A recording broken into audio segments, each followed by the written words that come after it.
The ancient city of Taposiris Magna is hidden on the northern coast of Egypt. These days it has very little of its former glory, but what lies beneath it may hold the secret to uncovering a famous mystery, that of Cleopatra, the most memorable Egyptian queen in history. The recently discovered tunnel is also known as a geometric miracle for its time. Excavations have uncovered a 43-foot-long structure below the ground, which is partially submerged in water. Its shape and construction technique are similar to that of the Eupalinos tunnel, another amazing ancient discovery.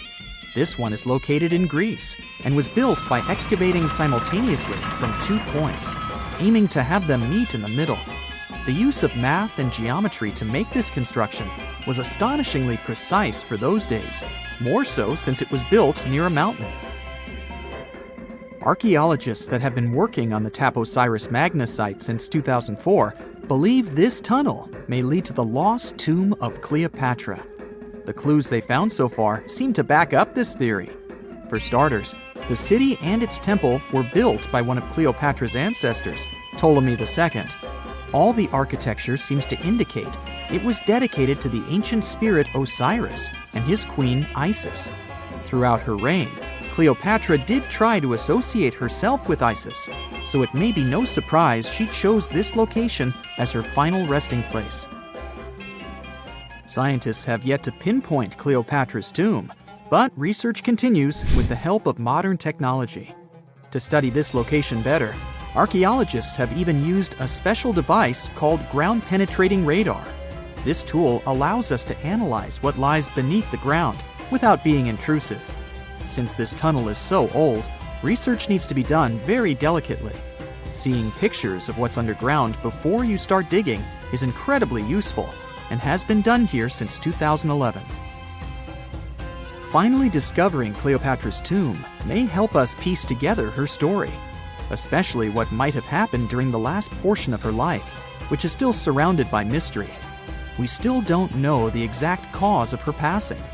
Some believe she may have let herself be bitten by a poisonous Egyptian cobra. Others have suggested that she was well accustomed to toxic substances, even hiding some in her hairbrush in case she ever needed it. But that's not to say she chose to use it on herself. We do have a lot of other interesting information on Cleopatra that's equally as impressive, like the fact that she had a stylist. Most of the images you've seen depicting this famous queen show her wearing black eyeliner. This look was put together by Abydos, a woman known to have been her personal beautician. She traced the long line from her eyes to her temples, a makeup technique still used today to enhance the eyes. Abydos was an important figure throughout Cleopatra's life, known also as her confidant and close friend. There are even theories that suggest Abydos was there by her side when she passed away. Despite her well-thought-out looks, Cleopatra wasn't as pretty as she's described. Or at least, that's what recent research has pointed out. Sure, if we look at movies and modern imagery, she's depicted as this incredibly beautiful woman with symmetrical and delicate features. However, if we look at coins showcasing her image from back in the day, her looks are rather average. Her image on the coins might have been adjusted, too, to make the queen look stronger in the eyes of her people. So there is no trusted source available to confirm her image, but her description in most pieces of ancient literature speaks of her other qualities, like her voice and personality, not of her beauty.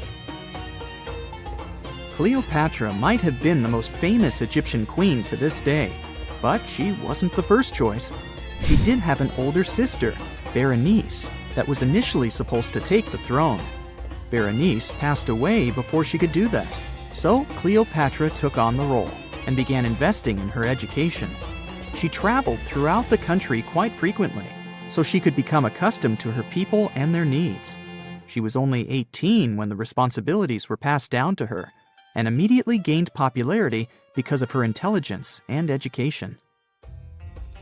Her taste in literature was quite good too. She was known to be a fan of Homer, the famed Greek philosopher and poet. Cleopatra loved to write as much as she loved to read.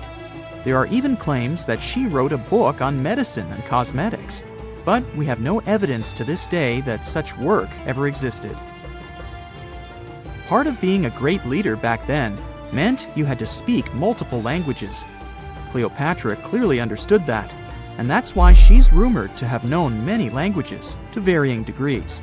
Some archaeologists suggested she spoke Greek, Egyptian, and Ethiopian, as well as many Arabic dialects. She might have even spoken Latin, but there's little evidence to support this claim.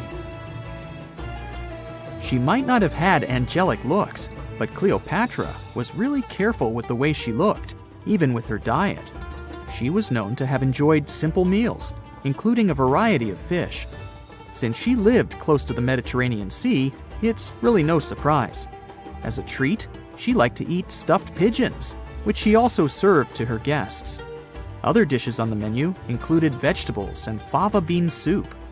Fruits and nuts weren't missing from her diet either, and she was also a big fan of honey. Recently, a team of experts has even tried to recreate her famous perfume. Think of it like the ancient equivalent of Chanel No. 5. Cleopatra was known to be a fan of luxurious scents, which she believed could even influence how people treated her when they met. The basis of this scent is myrrh, a resin gathered from a local tree. Other ingredients added to the mixture were also found back in the day, like cardamom, olive oil, and cinnamon. The results may not be quite as delicate as the perfumes we know and use today. Its consistency was way thicker, and the scent lasted way longer. When she was at the height of her power, Cleopatra might have been the richest person in the world. Back in the day, she ruled over a territory that stretched across the Mediterranean, from modern-day Libya in the west through Egypt to Syria in the east. This is the largest territory ever ruled over by a woman. In today's currency, her worth might have been somewhere around $95 billion.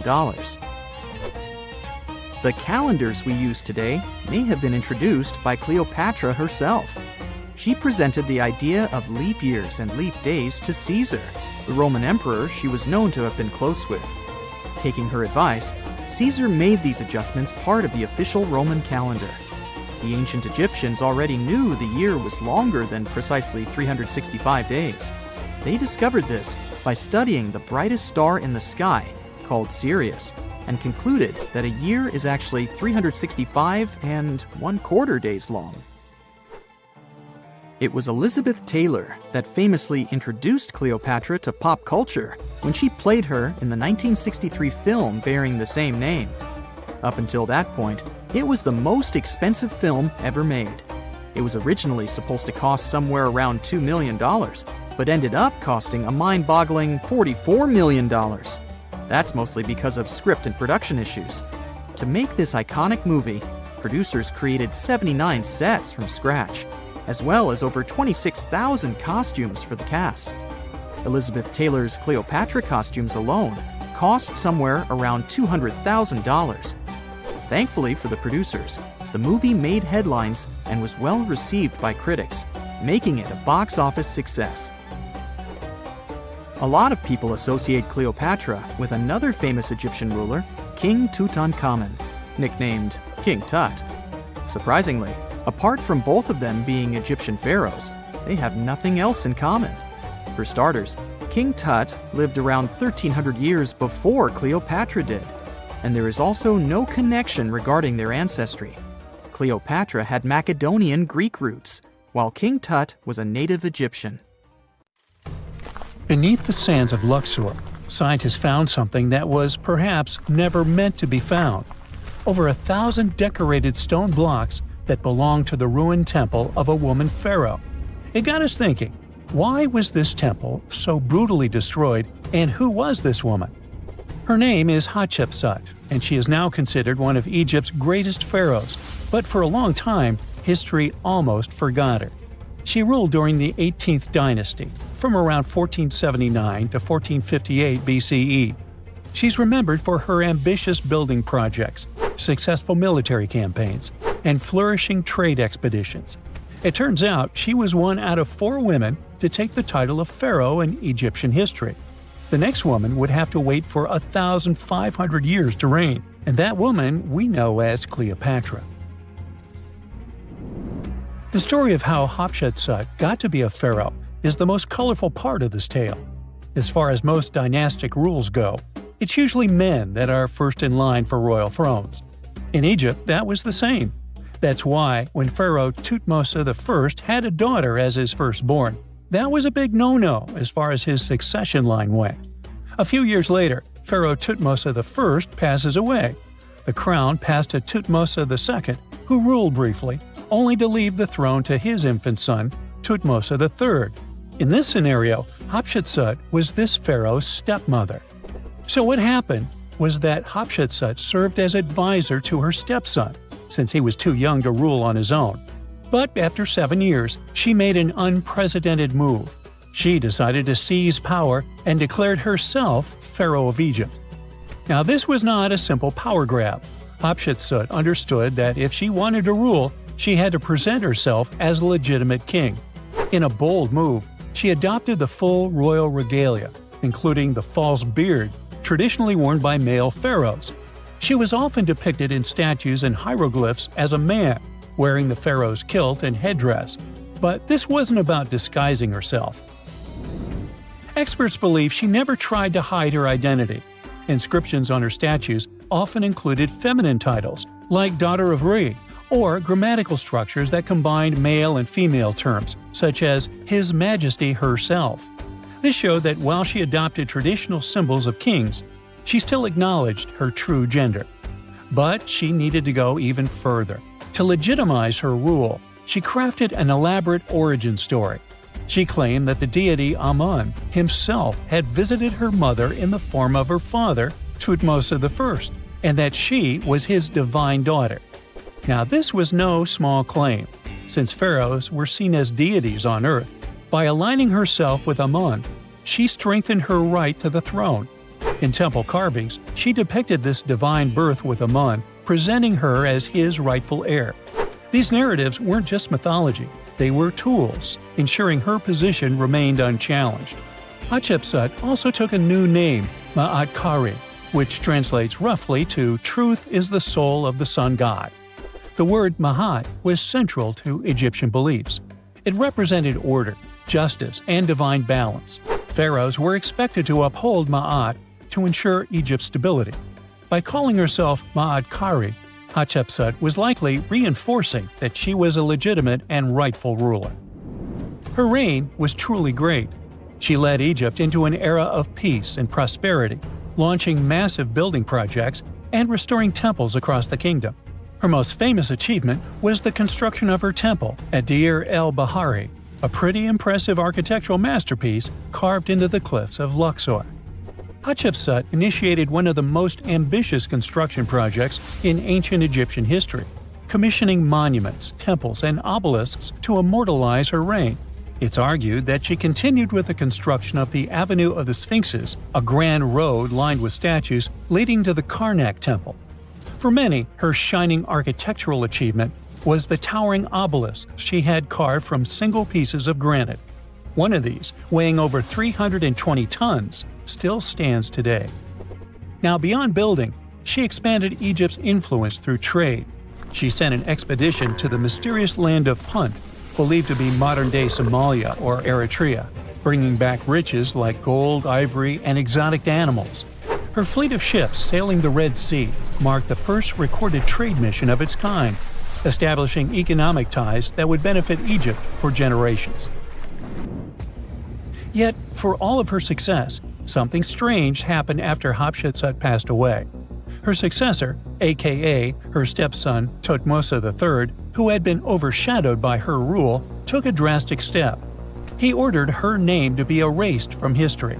Her statues were defaced, her inscriptions chiseled away, and her achievements credited to other rulers. It was as if she had never existed.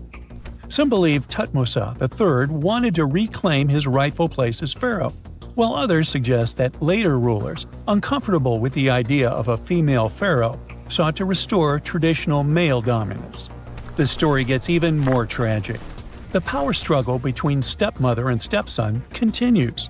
since, even after her passing away, Thutmose III built his own temple right next to Hatshepsut's at the Valley of the Kings. But he built his temple with one deliberate modification. His monument was built 11 feet higher than hers.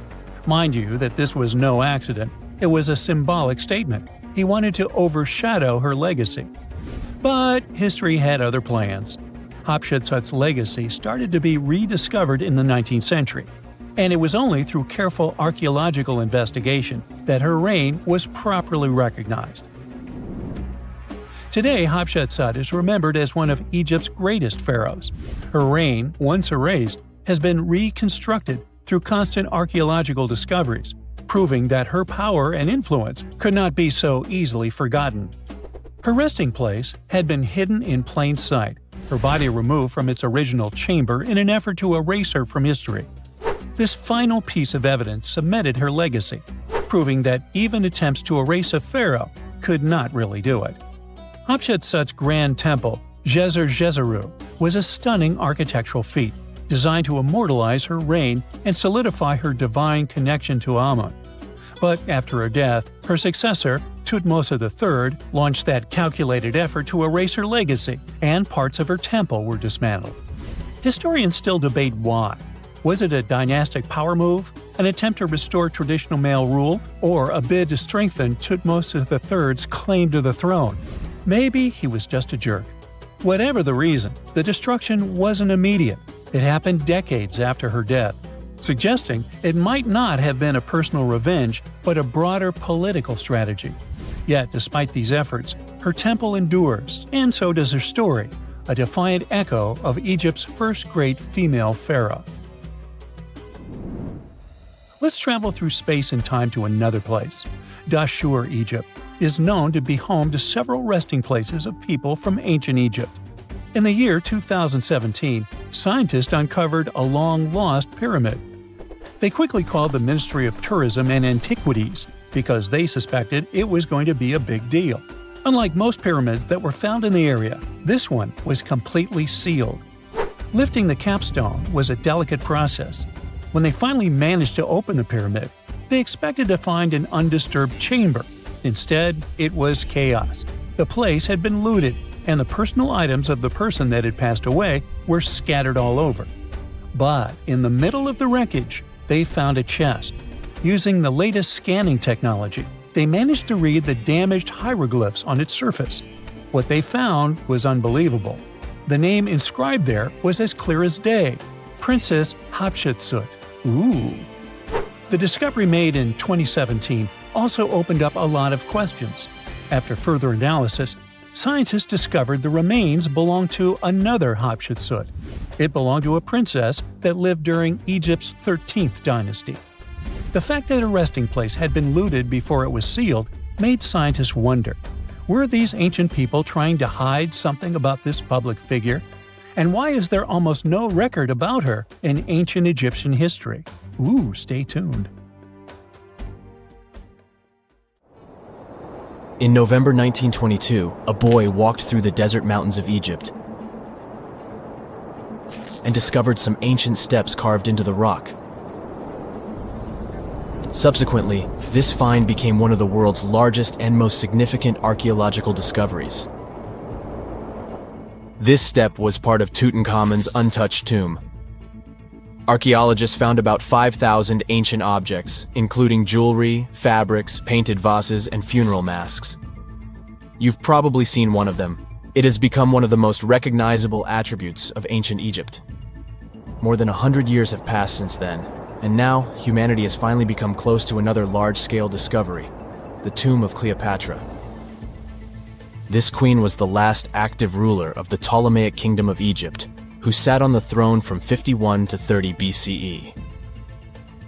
There are many ancient records about Cleopatra, her reign, and her unusual personality, but until now, no one has discovered the secrets about her passing away in the burial place.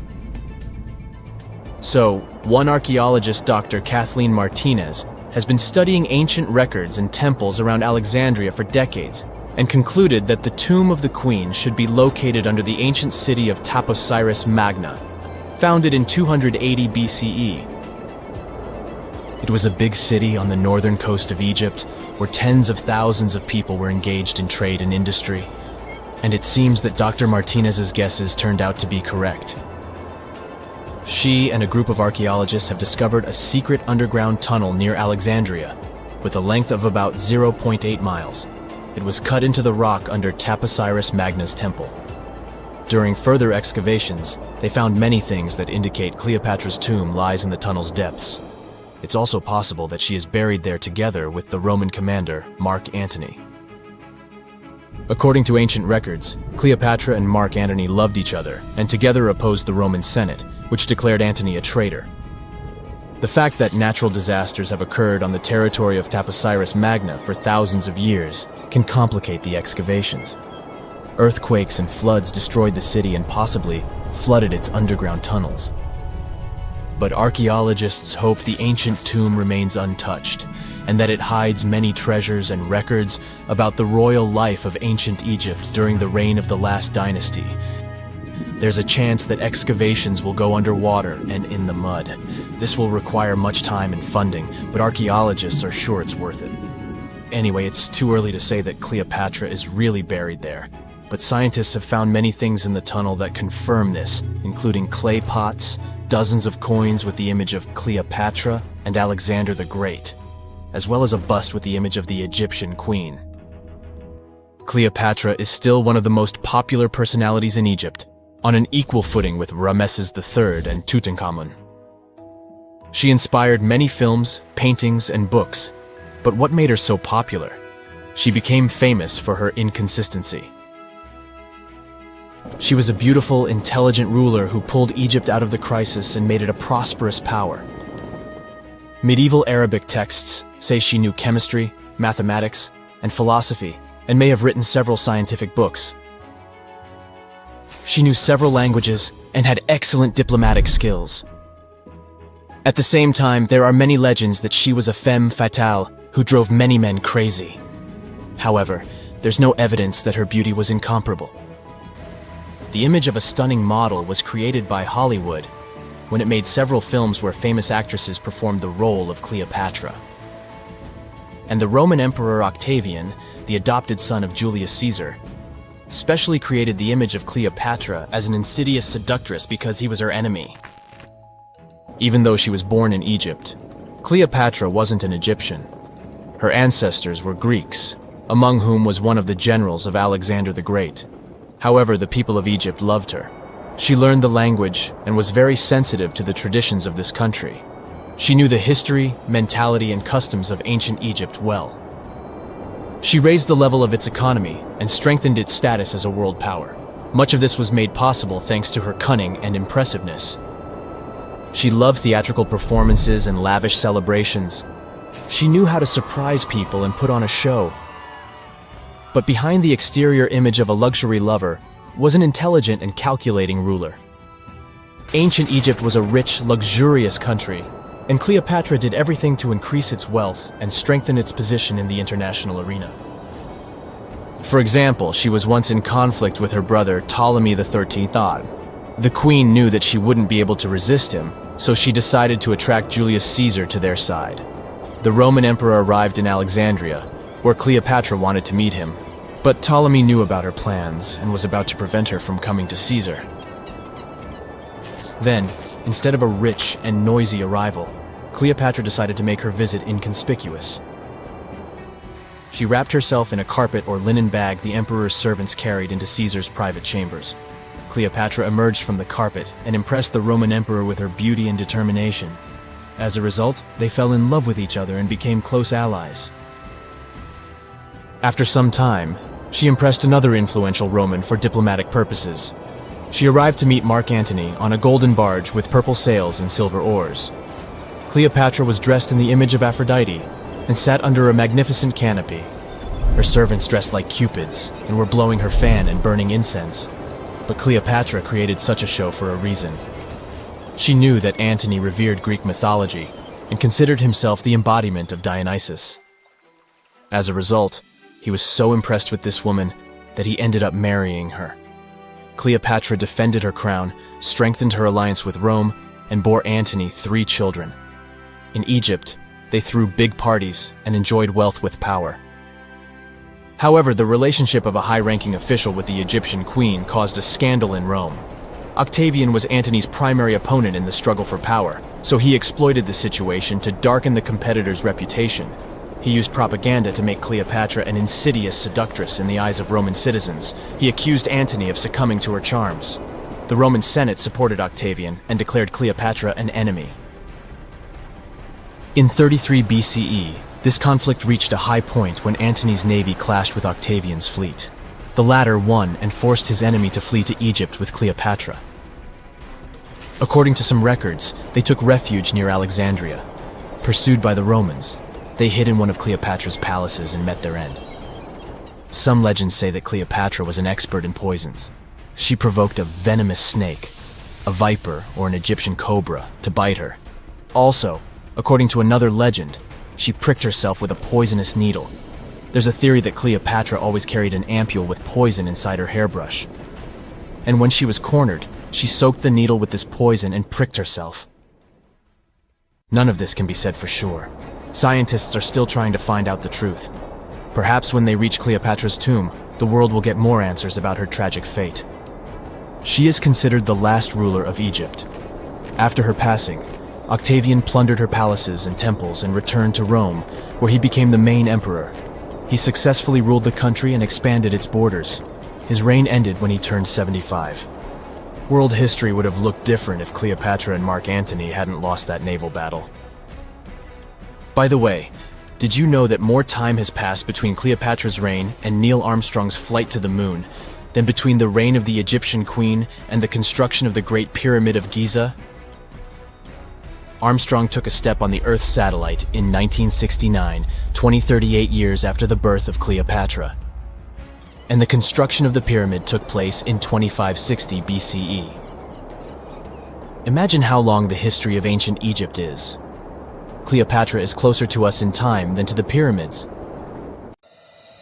So looky here, scientists discovered ancient artifacts near King Tut's tomb. Turns out, his VIP final resting place looks more like a public graveyard with about a dozen wooden coffins that's been there for around 3,600 years. Okay, I might have exaggerated a tad. The 11 tombs weren't exactly right next to King Tut, but they were close, near the same city of Luxor. New findings in Egyptian tombs can help us piece together what life was like in ancient Egypt. And guess what? Ancient Egyptians seem to have been remarkably like us, modern humans. Say, the women have always loved jewelry, and archaeologists retrieved a beautifully made necklace with 30 amethyst beads and 2 agate beads, plus a hippo head amulet. Bet it was all the rage back then. Researchers also discovered 2 copper mirrors.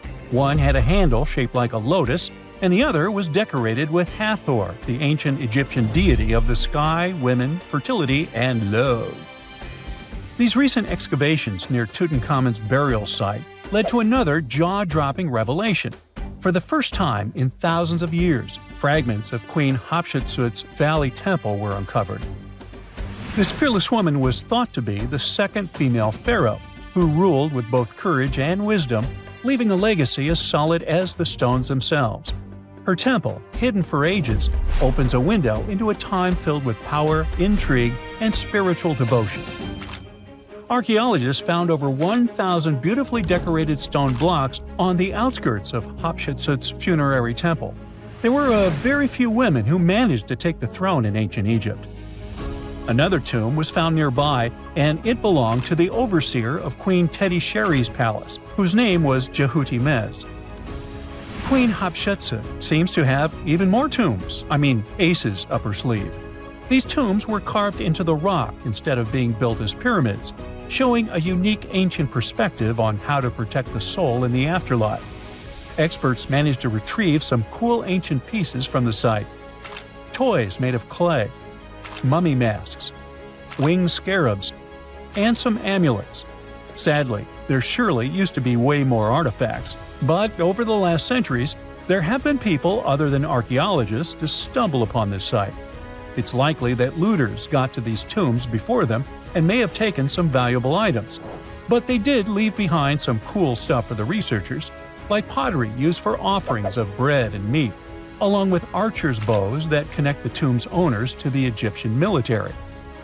Meanwhile, soul protection is way more important than you might think, especially if you're roaming around Luxor looking for ancient secrets. You aren't scared of King Tut's curse, are you? Let me tell you what happened to those who weren't scared, but promise me to take it with a dash of salt, okay? For years, Egyptologists, especially those who believed in paranormal activity, were convinced that there was an unsettling curse surrounding Tutankhamun's archaeological discoveries. This belief stemmed from the mysterious and untimely demise of several excavators who discovered the tomb in 1922 with no logical explanation for why they passed away. It was just easier to chalk it up to something supernatural and avoid the whole mess. But it turns out it wasn't a curse at all. It was likely the radiation that caused those excavators to perish. Now, you might wonder where the radiation came from. After all, while radioactivity was discovered in the 19th century, ancient Egyptians, despite their impressive pyramids, didn't have any radium lying around to make Tut's tomb glow like crazy. So, what could be the real story? It might have been toxic waste behind it all. Toxic levels of radiation from uranium and hazardous waste have been lurking inside the tomb since it was sealed over 3,000 years ago. The burial chamber of Tutankhamun's tomb reportedly has such high radiation levels that anyone who steps inside could easily end up with a fatal dose of radiation sickness or an incurable condition. By the way, you can have a somewhat similar level of radioactivity if you don't get rid of those moldy dinner leftovers you left to perish in your fridge a month ago. But this radioactivity isn't exclusive to Tutankhamun's tomb. Ancient Egyptian artifacts discovery is rewarding yet dangerous due to unusually high radiation levels in Old Kingdom tombs all over Egypt. Geiger counters have detected radiation at 2 sites near the Giza pyramids, and radon, a radioactive gas, has been found in several underground tombs in Saqqara. Interestingly, experts believe that the builders of these ancient tombs were aware of the toxins, as some eerie warnings were carved into the walls of many tombs. One inscription ominously declared, "They that break this tomb shall meet their end by a malady that no doctor can diagnose." Other ominous phrases like "forbidden," "due to evil spirits," only added to the fear that supernatural curses haunted these ancient sites. Ominous signs have stunned archaeologists since forever, but the fear grew even stronger a century ago with the mysterious passing of Lord Carnarvon, who funded King Tut's excavation in 1922 and reportedly explored the treasure-filled rooms, along with several others who entered the tomb. Arthur Weigall, another British Egyptologist who was present at the tomb's opening and is credited with starting the curse myth, passed away young when he was just in his 50s in 1934. Chances are the condition that made him pass was connected to radiation. In total, 6 out of the 26 people who were there when the tomb was opened met their end within a decade from various causes. Not only X-ray exposure, those reasons include asphyxia, stroke, heart failure, pneumonia, and even poisoning. Well, isn't this getting a little grim? There was one guy who opened the tomb and somehow managed to avoid the infamous curse, Howard Carter, or so it seemed. Some folks pointed to his survival as proof that the curse wasn't real. After digging up the tomb, Carter published several books on the topic and shifted gears from archaeology to dealing in antiquities for various museums. Despite dodging demise or injury, rumors swirled about how the curse may have impacted him in other ways. One of the big stories linked him to Lord Carnarvon's daughter, Evelyn. Some said he was madly in love with her, but she married someone else, so he chose to stay single. Others claim they had an affair while she was in Egypt, which ended when her father passed away and she left the country for good. However, there wasn't much evidence to support these stories. Evelyn was just 6 when they met, and they remained friends until his last breath. She was even one of the few attendees at his funeral, but denied any romantic involvement, saying they weren't that close. A year after the revolutionary discovery near King Tut's tomb, Evelyn married politician Sir Brograve Beauchamp and had a daughter. That same year, Beauchamp toured the tomb with his parents, guided by Carter himself. Carter never married and, aside from those posthumous rumors about Evelyn, had no other romantic connections. While the curse adds an intriguing twist to his life story, his tendency to keep relationships at arm's length was evident long before the tomb was opened. It seemed Carter just wasn't a people person. In 1939, after battling a serious illness, he ultimately succumbed to fate. He was 64, which was a pretty common life expectancy in the UK back then, so no one really thought it was off and linked it to an ancient curse. When he passed, it turned out he had several artifacts from Tutankhamun's tomb in his London apartment, which were eventually sent back to Egypt, marking what some viewed as the curse's end. Who knows? Maybe if he hadn't had all those ancient souvenirs at his place, he would have lived way longer. But all the other demises might seem off. The curse theory was likely fueled by some strange events during the excavation. Carnarvon got a mosquito bite that became severely infected, and around the time they opened the tomb, Cairo experienced a bizarre power outage and a freak sandstorm. Back in England, the Earl's dog, Susie, managed to escape from Carnarvon's house and began barking frantically at seemingly nothing. At least that's what the staff and family saw. Strangely enough, at the very moment her owner's heart stopped, Susie started howling and fell down without showing any signs of life. Maybe radiation didn't play a crucial role after all, and those were indeed ancient artifacts from King Tut's tomb that made them all perish. Spooky, huh? Let's face it, most ancient tombs have been looted at least once. No matter how scary the rumors could have been, most mummies were opened too. But one. This is the Bashiri mummy, and it puzzles everyone so much that nobody dares to see what's inside. Meet Howard, but you must know him already if you're into Egyptian history. He's primarily famous for discovering King Tut's tomb back in 1922. But few people know that before this revolutionary discovery, he had probably found another mummy. It happened in 1919, and it goes by several names, either the Bashiri mummy or the mummy of Pacheri, or the untouchable one. Some reports say that Howard stumbled upon the Bashiri mummy in Luxor's Valley of the Kings, just where he would later find Tut's tomb. Despite this find, not much is known about this particular mummy. The reason why it's still unharmed in any way is not because of some superstitions, but because nobody is sure that they can undo what they do if something goes wrong. The mummy is so intricately wrapped that researchers never unfurled it for fear of irreversible damage. The golden rule of anyone who works with antiquities: if you're not sure you can't make it better or preserve it unchanged, do not touch it. History knows many examples of ancient relics ruined beyond repair, say Ecce Homo, or smiling statue restoration. The delicate fabric that covers the mummy's face has this cool design that kind of looks like a pyramid. The researchers are not 100% sure, but this might be the only one of its kind with that embalming style. But without knowing the ancient technique, it's next to impossible not to ruin the mummy while unwrapping and wrapping it back. Back in the day, people, both experts and looters, would unwrap mummies for all sorts of reasons, mostly to study them. Luckily, these days, we have advanced tech that lets us check out what's inside a sarcophagus without having to unwrap anything. After taking a closer look at the Bashiri mummy, researchers figured out that it belonged to a man who was around 5.5 feet tall and lived during the Ptolemaic era, which makes this mummy roughly 2,300 years old. The Egypt Museum shared that the X-ray scan also uncovered an inscription of the guy's name, but it's a bit tricky to tell if it says Pacheri or Nenu, adding to the intrigue. The museum also pointed out that the fancy casing the mummy is in features all sorts of decorated scenes. You can see the mummy lying on a bed, flanked by deities Isis and Nephthys, along with the 4 sons of Horus. Plus, there are 2 images of the funerary god Anubis at the feet of the casing. By the way, Bashiri mummy is not the only one that has remained untouched.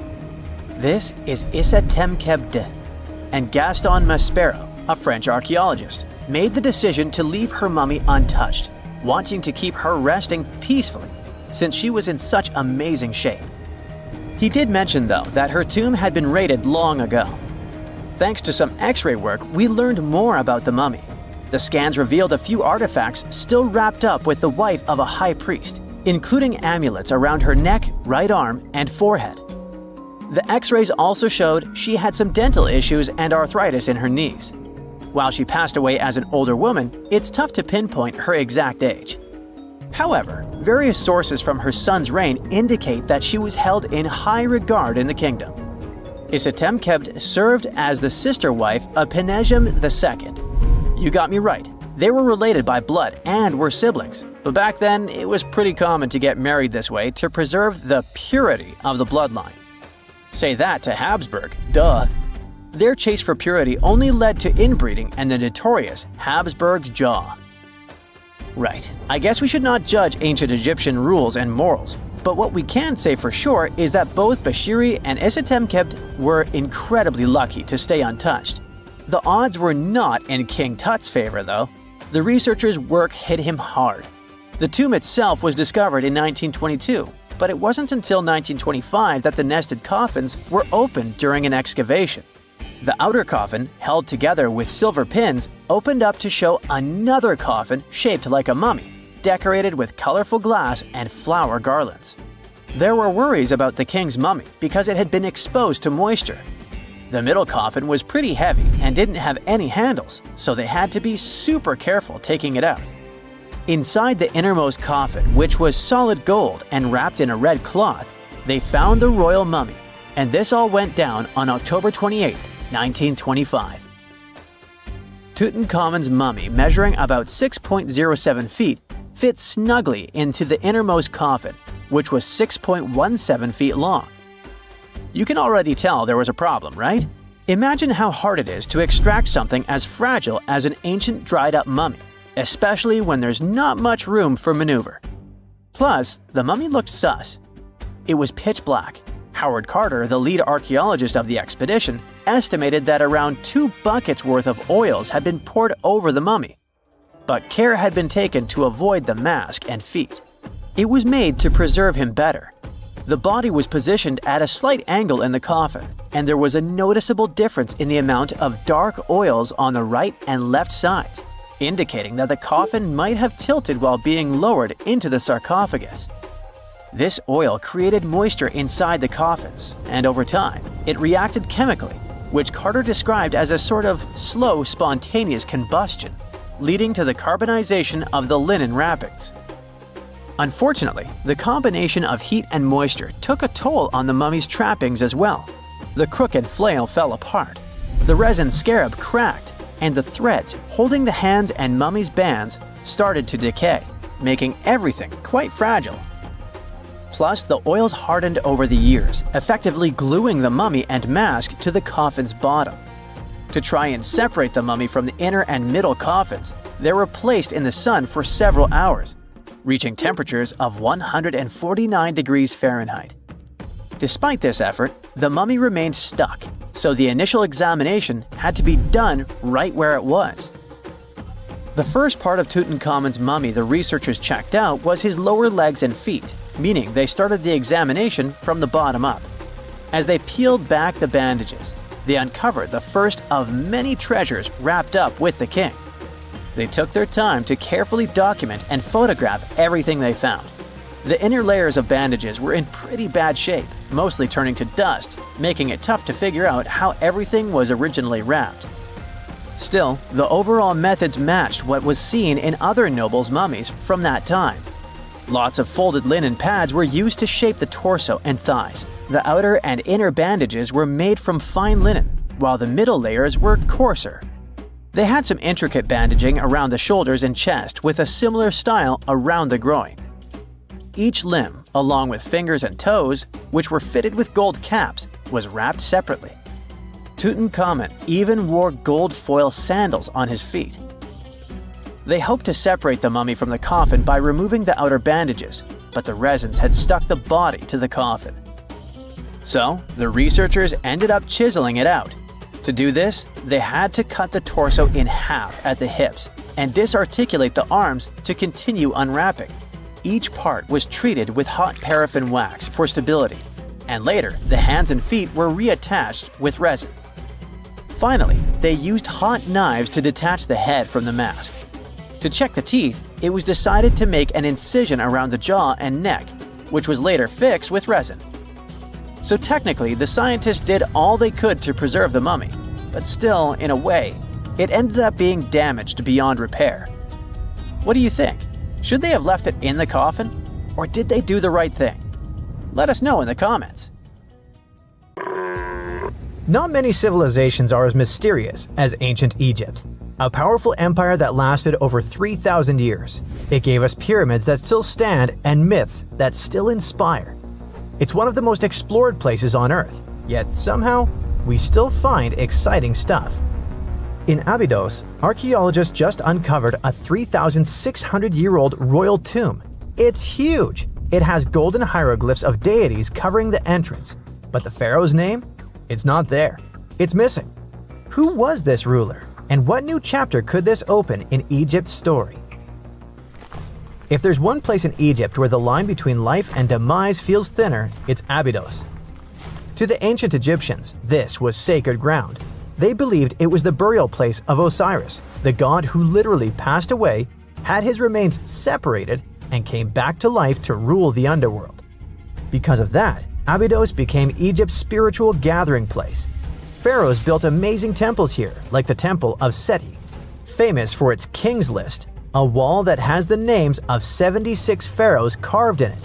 Pilgrims came from across Egypt, leaving offerings and participating in Osiris festivals, where his demise and rebirth were ritually reenacted. It wasn't just symbolic worship, it was Egypt's version of Comic-Con. But instead of cosplaying superheroes, people reenacted gods coming back to life. Obviously, pharaohs competed to be buried as close to Osiris as possible. Abydos became part cemetery, part holy city, part afterlife insurance policy.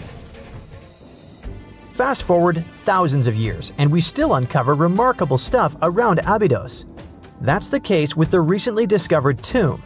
In early 2025, a joint team of researchers from the US and Egypt decided to dig beneath a rocky rise ominously called Anubis Mountain. You remember Anubis, the jackal-headed deity who guarded cemeteries. The uncovered royal burial was hidden 23 feet below the surface. Sadly, even though it eluded archaeologists for so long, robbers had already taken away with treasures ages ago. They could definitely tell this was a tomb of someone super important. Similar to how you can walk around a mansion with no furniture but still deduce that someone rich must have lived there. The chamber had mud brick vaults rising over 16 feet. That's taller than a female giraffe standing upright. For something built 36 centuries ago, it still felt enormous. However, when you remember that Egyptians were masters of architecture, nothing seems surprising. So no treasures, no golden mask, and sadly, no name. The cartouche that should have spelled the king's identity was unreadable. Egyptian tombs usually bragged about who was inside. In ancient Egypt, a cartouche was basically a big oval name tag for kings wrapped in hieroglyphs. Think of them as VIP passes that worked in both this life and the next. Without it, your soul couldn't check into the afterlife hotel. That's because to the Egyptians, your name, your ren, wasn't just so your teacher could distinguish you from kids with the same haircut. It was a core part of who you were. As long as your ren survived, so did you. To have your name forgotten was considered a fate worse than passing away. A soul cannot journey without a name. That's why you'd see cartouches all over the place, on temples, obelisks, jewelry, statues, and tomb walls. It wasn't there just for the marketing. It kept the pharaoh's presence front and center everywhere you looked. Imagine building a massive tomb only for 3,600 years later to walk in and go, who is this guy again? Not cool at all. That's why it's fair to imagine our nameless pharaoh haunting the robbers for all eternity. So yeah, cartouche was considered very significant. One of the most famous and mind-blowing examples comes from the tomb of Thutmose III. His burial chamber and sarcophagus were literally shaped like a cartouche. In other words, the entire room was a living architectural symbol of his name. Thankfully, in the recently discovered tomb, not everything was erased. Painted in golden hues at the entrance were two familiar guardians, deities Isis and Nephthys. Isis was the magician who stitched Osiris back together and breathed life into him. Nephthys, her sister, was the eternal mourner and protector of the mummy. Together, they promised that whoever rested here would not face the afterlife alone, and it's one additional proof of the importance of the mysterious pharaoh. So, who could this be? To answer that, we need to go down history lane. This tomb dates back to Egypt's messy chapter called the Second Intermediate Period. Instead of one ruler in charge, the country had many rival kingdoms, each with its own little power base, like a real-life Egyptian version of Game of Thrones. And right in the middle of that chaos was Abydos. For a while, it was home to its own line of kings, the so-called Abydos dynasty. Those weren't the pyramid builders everyone knows, and that's why they're so mysterious. They left behind almost nothing. No great monuments, no sprawling cities, just fragments of names on broken blocks. For centuries, many scholars even doubted they existed at all. That sorta changed in 2014, when archaeologists uncovered the tomb of Senebkay, one of those shadowy kings. Now, everything we know about Senebkay points to him having quite a story to tell. His bones revealed 18 deep wounds, the kind you get in battle. He had blows to his skull, back, and hands, and likely lost his life fighting, making him one of the few pharaohs we know who sadly fell in combat. His tomb was modest, with reused artifacts from earlier kings, but it delivered one priceless thing: proof. Until Senebkay, the Abydos dynasty was just a theory. With him, it became real. And that's why the new discovery could be a big deal. The newly uncovered royal tomb at Abydos shares the same layout and style as Senebkay's. It has limestone chambers, mud brick vaults, and protective deities, although it's much bigger. Which again raises the possibility that we're looking at an even earlier, more powerful ruler of Abydos. Whoever he was, he wanted to be remembered alongside the greats. Which is ironic, because it seems that history tried erasing him. Perhaps additional findings alongside his tomb could tell us more. Yes, there's more, and it's actually pretty cool. Not far from Abydos, in the village of Banawit, archaeologists uncovered a Roman-era pottery workshop. Yeah, you heard that right, a pottery factory close to a pharaoh's burial ground. The site had huge clay kilns, storage rooms, and even broken shards called ostraca. They were basically ancient sticky notes. Except instead of shopping lists, those had receipts scratched onto them in Greek and Demotic Egyptian. Little records of everyday transactions, the kind of thing you'd never expect to find near a lost dynasty king. Honestly, the potters missed a chance. Forget boring receipts, they should have been selling Osiris's mugs and Anubis figurines to pilgrims and tourists. But that's not all. It seems that centuries later, during the medieval period, the same ground became a cemetery. Archaeologists found mud brick graves with skeletal remains. This could mean that Abydos kept its aura of significance for hundreds of years after the Age of Pharaohs. So why this hill again and again? Is this place really a getaway to the afterlife? It is, after all, the very place where Osiris is said to rest. That belief lingered like a shadow for thousands of years, strong enough to pull in pharaohs and later medieval families. Different rituals, same sacred ground. Although, to be fair, the Romans weren't here for Osiris. They came to make pots. The story of Abydos is not over. The excavations will continue, and who knows what else could be discovered in the future. Today, archaeologists are armed with tools that are basically X-ray glasses for the desert. Every scan could reveal a hidden chamber, or if we're lucky, finally give our nameless pharaoh his wren back to him. In fact, I became strangely invested in finding out who he was.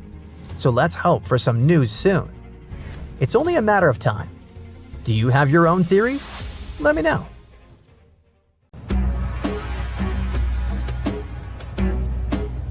This is not a dune set. This is a very real desert in Niger. Jado was probably built by the nomadic Sao people and is filled with ksars, which are fortified houses made of salt and clay, with giant walls and secret passages. Located deep in the desert, it was once a vital stop for trans-Saharan caravans, but is now a hotspot for smugglers and bandits. The site has been off-limits since 2002 due to its dangers. The origin of the ksars remain a mystery. No archaeological studies have been conducted, leaving many questions unanswered. Even today, shifting sands reveal and conceal parts of these ancient ruins, fueling local speculation about what might still be hidden beneath the desert.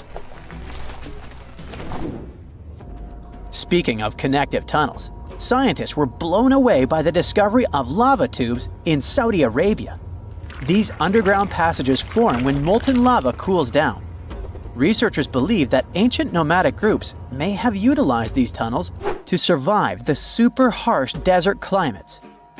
While excavating the tunnels, archaeologists uncovered artifacts, rock art, and skeletal remains. The art and animal bones show that the people who used the tunnels were probably sheep and goat herders. They're still piecing together whether these groups lived in the tunnels for extended periods or just used them as temporary shelters. The Great Pyramid of Giza has been standing for thousands of years, but it's still hiding secrets. Using special scanning technology, scientists found two hidden structures under an ancient burial ground. The first is a shallow L-shaped structure, and below it is a much larger space that could be a final resting place or a chamber. The smaller structure was filled with sand on purpose, while the deeper one might be an empty chamber. Experts believe the two are connected, possibly as an entrance leading to a secret chamber. This is big news because it might give us some more insight into who built the pyramids and why. The world is full of ancient writing, but some messages refuse to give up their secrets, like the mystery of the Bashplemi tablet. This unusual stone, pulled from a lake in Georgia, is covered in symbols no one can read.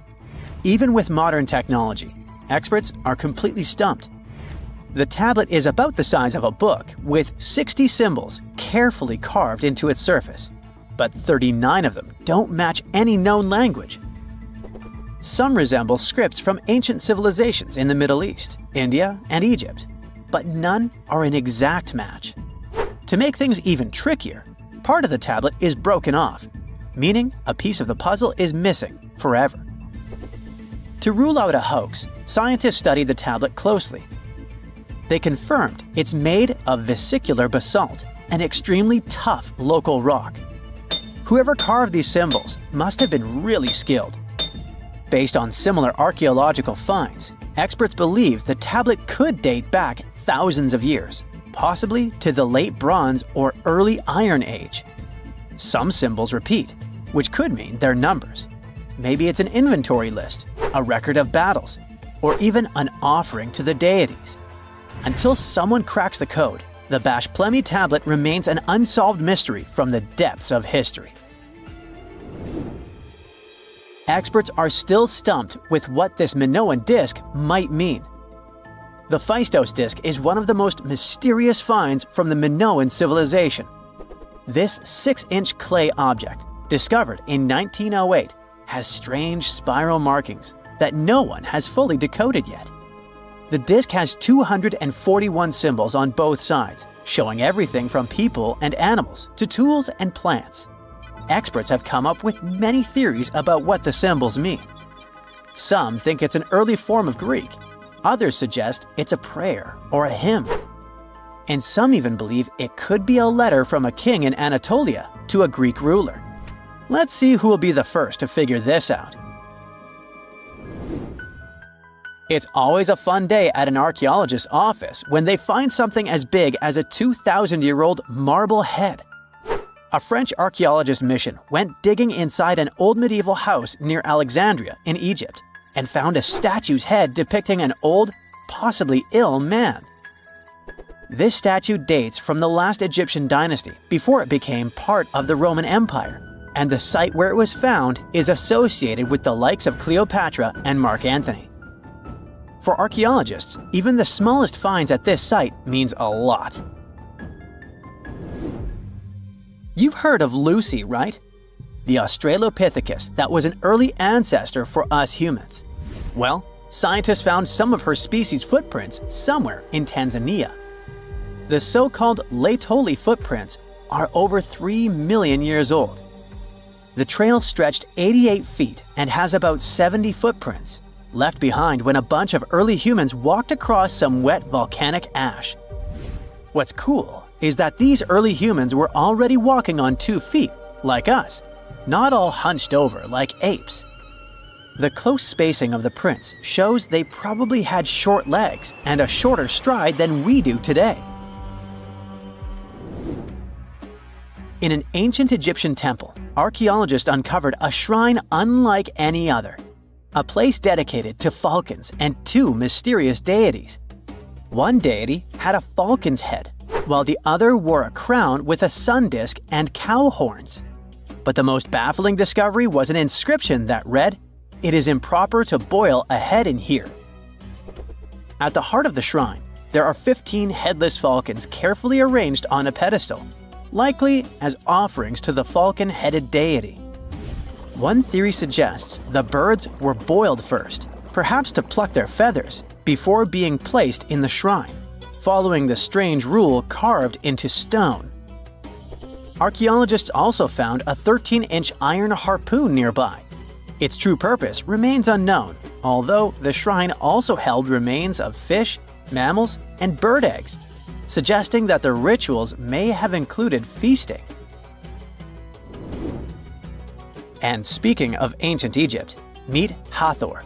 Scientists named her after the ancient Egyptian deity of motherhood, music, and singing. This wooden statue, housed at the Metropolitan Museum of Art, was thought to be just a beautiful artifact, until a surprising secret was uncovered.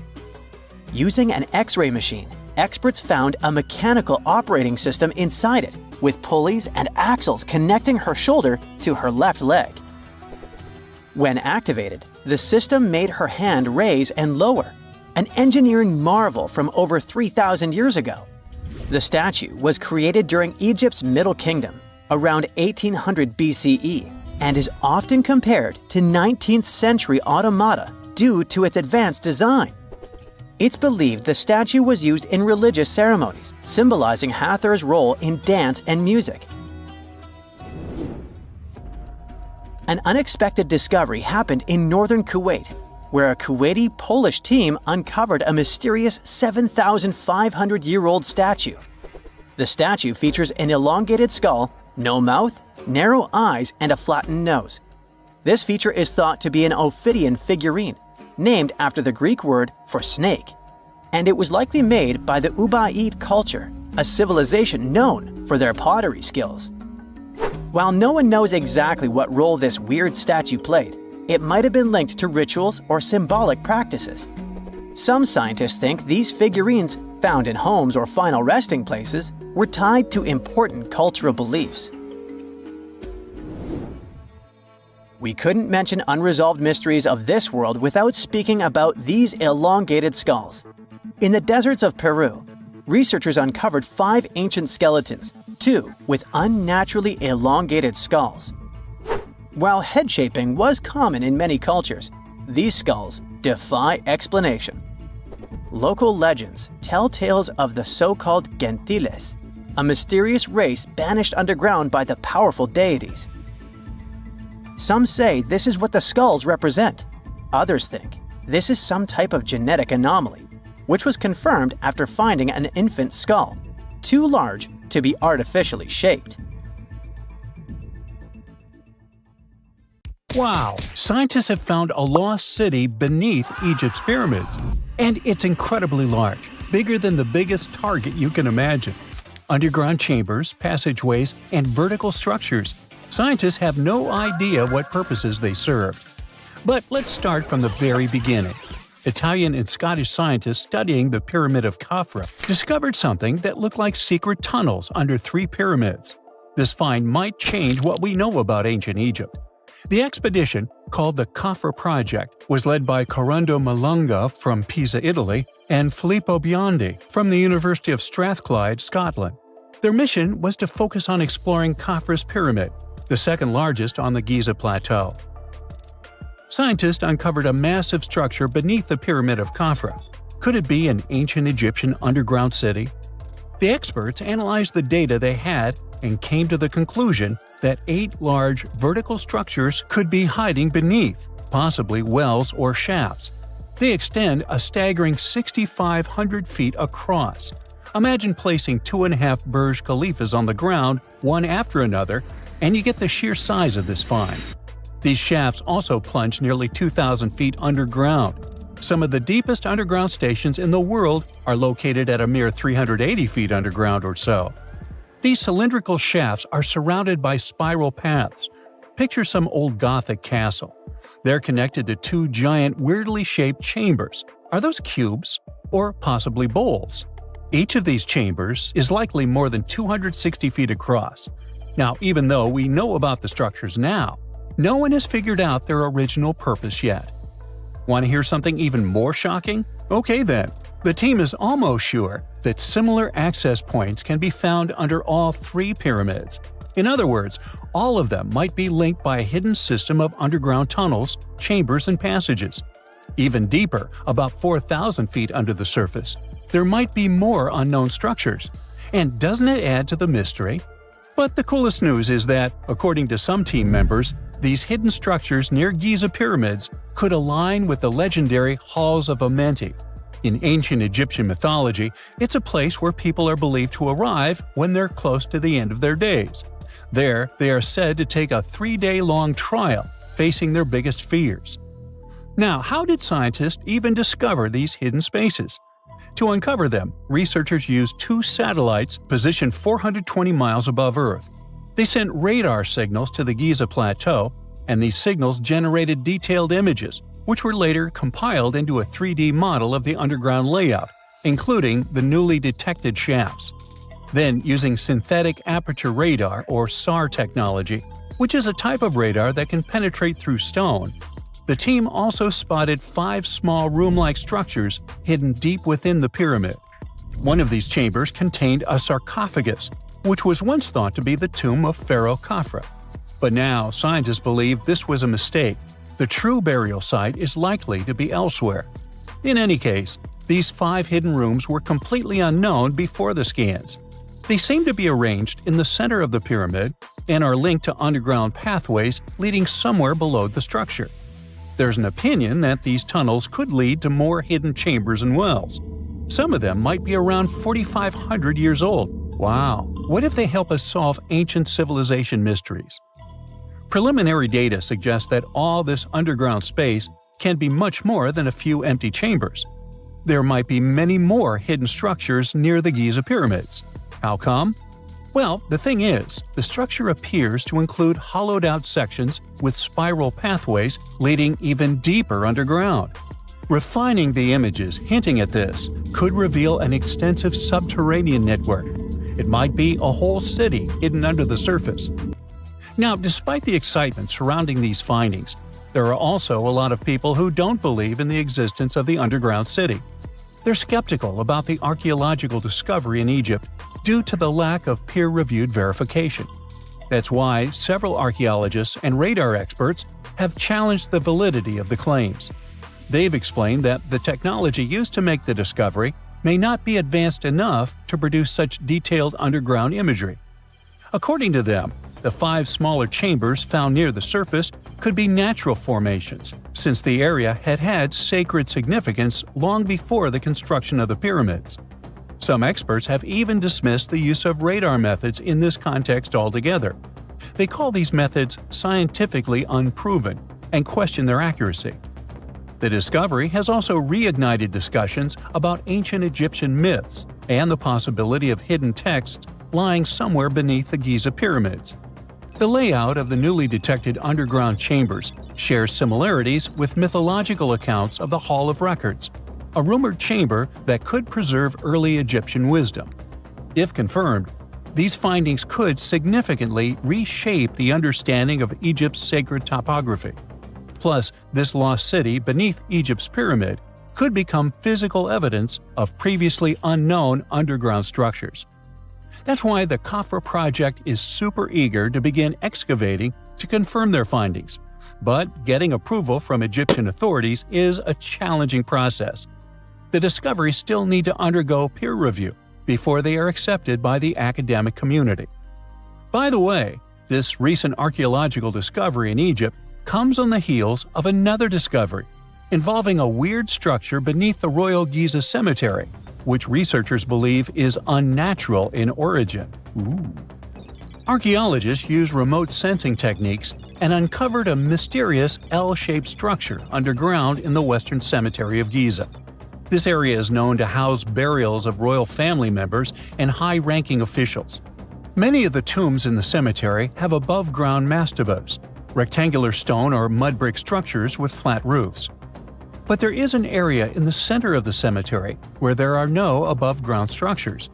To investigate this unexplored region, the team used electrical resistive tomography and ground-penetrating radar. ERT works by sending electrical currents into the ground and measuring the resistance to detect remains. As for GPR, it sends radar into the ground and maps the structures based on the radar's return. The team found an anomaly about 6.5 feet beneath the surface. It appeared to be an L-shaped structure measuring at least 33 feet in length. The readings suggested that the structure had been backfilled with sand after its construction. This made the team hypothesize that it could be a mix of sand and gravel, or possibly an air void. This anomaly was classified as a highly resistive structure, which meant it didn't occur naturally. Motoyuki Sato, the study's lead author and professor at Tohoku University in Japan, claims that the structure is not a natural formation due to its sharp shape. Another weird thing about ancient Egyptian pyramids is that historians have long believed that they were built primarily for royals and high-status individuals who had the wealth and power to create such massive structures. However, new research from the archaeological site of Tombos in modern-day Sudan challenges this assumption. The thing is, Tombos' pyramid may have served as burial sites for low-status workers as well as elites. The hard-working members of ancient communities may have found their last resting place in some of the most visible monuments, including the pyramids. Located along the Nile River in the ancient region of Nubia, Tombos became part of Egypt after its conquest of the area around 1400 BCE. That's when Egypt established the site to strengthen its colonial control. Workers at Tombos built pyramids, but those were much more modest than the famous pyramids of Giza. The research team reanalyzed 110 human skeletons from Tombos, originally studied in 2012. In particular, they examined the entheses, the areas where tendons and ligaments attach to bones. Such an analysis can give us insights into the amount of physical labor a person performed. When someone does hard labor, their bones often develop distinct crests and ridges at these attachment points due to the stress on the tendons and ligaments. And while some skeletons showed little change in their entheses, suggesting they belonged to individuals from the upper classes, others showed more serious changes. It means they belong to lower-class workers. This finding can totally challenge our earlier understanding of pyramid burials, especially the idea that only elites were buried in the pyramids, because the pyramids themselves were designed for the elite. This recent research may prove that lower-class workers may have found their final resting place in these monumental structures too. Egyptologists have been digging around every inch of the Great Pyramid for ages. Yet somehow, they overlooked this stunning pink granite bathtub buried a few miles next to it. And here's the deal. This mysterious oval tube lying next to the Khufu pyramid for years may provide evidence that the Egyptians built the pyramids not only for monumental purposes, but also to generate electricity, experimenting with it long before Alessandro Volta and Thomas Edison. The Giza Plateau is famous for its 3 pyramids, Khufu, Khafre, and Menkaure. But there are also 2 smaller foundations next to them, the unfinished North Pyramid of Zayet el Aryan and the Layer Pyramid. Some researchers say these buildings were never finished, while others think they were destroyed for more mysterious reasons. One of these reasons might have to do with the original usage of the Giza pyramids, the idea that they were used as an electricity generator. To connect these dots, we need to go back to the beginning of the 20th century. That's when an Italian architect and Egyptologist named Alessandro Barsanti decided to examine the Zayet el Aryan pyramid. Near the site, he noticed something unusual: scattered granite fragments. To a casual passerby, these might have seemed insignificant, but Barsanti recognized the signs.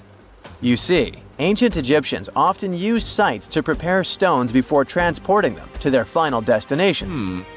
The fact that there was granite on the ground intrigued him. Granite was a more expensive material than the limestone typically used for pyramids, which suggested that it might have been intended for an important and possibly hidden structure. At a depth of 68 feet, they encountered a huge pink granite block. He kept going with the excavations, and they revealed ancient inscriptions carved into the stones. They sent the drawing to experts, but no one could decipher what they meant. Were they instruction sets to something? That's when Barsanti made his biggest discovery. He found an oval-shaped vat carved from pink granite and polished to a mirror-like finish. The thing is, the vat had been carefully sealed. When they opened it, they found a thin black residue along the walls. I'm thinking something in the lines of a black oily substance. This discovery raised many questions for him. It didn't make sense to him that ancient Egyptians would go above and beyond to seal and protect this strange vat. By 1911, Barsanti had to abandon his effort to figure out what was the deal with that mysterious pit. But his findings intrigued researchers all over the world, and they've got their own opinions about it. One of these modern theories suggests that the other pyramids could have been used as a part of a bigger whole. It suggests that the Khufu pyramid was actually used as a water pump designed to irrigate the desert area.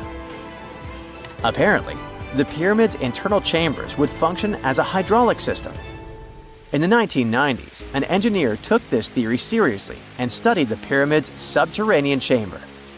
Surprisingly, he found actual signs of water damage.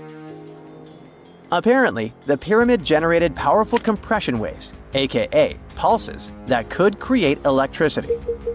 This raised an important question. Could the ancient Egyptians have used the pyramids as a generator in order to produce electricity? On paper, that was proven to be possible, but hey, agreeing on the original use of the pyramids is probably one of the most difficult things in the world. So, we're still not 100% sure about this. Apart from that, Egypt is a playground for important discoveries regarding humanity's past. I mean, scientists have just discovered what looks like a cosmic command center, similar to that room from the Doctor Strange movies. They discovered an L-shaped astronomical observatory, measuring around 9,000 square feet, dating back to the 6th century BCE. Definitely the first and largest of its kind from that era. The mud brick structure housed tools used for calculating dates related to ancient Egyptian rites, royal coronations, and agricultural plans. This observatory is located in the archaeological site known as the Temple of Futo, just 50 miles east of Alexandria. It's pretty impressive. The structure was designed so that you'd get inside the room through an east-facing entrance. This way, you'd get to see the sunrise. Once inside, you'd find a pretty huge shadow clock, used to tell time by tracking the movement of shadows inside the room. This variant of a sundial clock was nearly 16 feet long. That was quite an exciting discovery. Another interesting one was that scientists and Egyptologists have discovered the first ever pregnant mummy. Now, even if we know quite a lot about mummification processes, we keep making discoveries that open new doors into the lives of ancient Egyptians. It took so long for someone to find out this mummy was expecting at the time she was embalmed because she was placed in a male's coffin. More specifically, a male priest. Historians say that during the 19th century, a lot of traders mixed coffins up in order to sell them. Yes, that means they opened them and switched mummies to please their buyers. It was a complete surprise because they were hoping to study more about ancient health issues when they opened this coffin up. But they had another special research on their hands: prenatal practices in ancient Egypt. This mummified woman who lived about 2,000 years ago was from 20 to 30 years old when she passed away. She was found in Thebes, and her remains were incredibly well preserved. You see, mummification recipes varied across Egypt. In this woman's case, researchers could tell she was a member of the high society since she was buried with special amulets. But since mummification methodologies differed so much between cities and time periods, they still have to dig further to understand why she was embalmed along with her baby. Speaking of mummies, scientists were digging up a final resting place in Saqqara, also in Egypt, and they unearthed 2 embalming workshops. One was for humans and the other for sacred animals. Apparently, the workshops date back to about 2,400 years ago. They were equipped with stone beds, clay pots, and ritual vessels. Everything you needed to mummify. But that's not all. Archaeologists also stumbled upon cheese stored in jars behind tombs that were over 3,000 years old. Yep, cheese. This shows that the ancient Egyptians were pretty savvy when it came to preserving food, too. They knew how to store stuff for the long haul, not just the mummies. It really shows how they applied their preservation skills to both food and bodies, giving us a glimpse into their impressive technological know-how. Scientists have also found one of Egypt's oldest complete mummies, and to their surprise, it was completely covered in gold. You see, Egyptian mummies covered in gold are already a rare thing, but they weren't expecting it to be the oldest one ever found. The mummy was quite well preserved, and they could identify that it was the remains of a wealthy man called Hatshepsut. Many symbols show that he was important and wealthy, like the band he wore on his head and the bracelet on his chest. He was also dressed in a tunic wrapped with a belt, which was a way to preserve the good appearance of a person after they passed away. To reveal it, they had to open the final resting place with mortar. Basically, it was like they were opening a time machine, just as the ancient Egyptians did 4,300 years ago. If you think about it, it's almost like entering a time capsule. Enough about mummies. Scientists also found something very exciting hovering above the pyramids. They had to use a fancy top-notch radar known as LARID, aka Low Altitude Long Range Ionospheric Radar, which can see these invisible waves far away into the sky.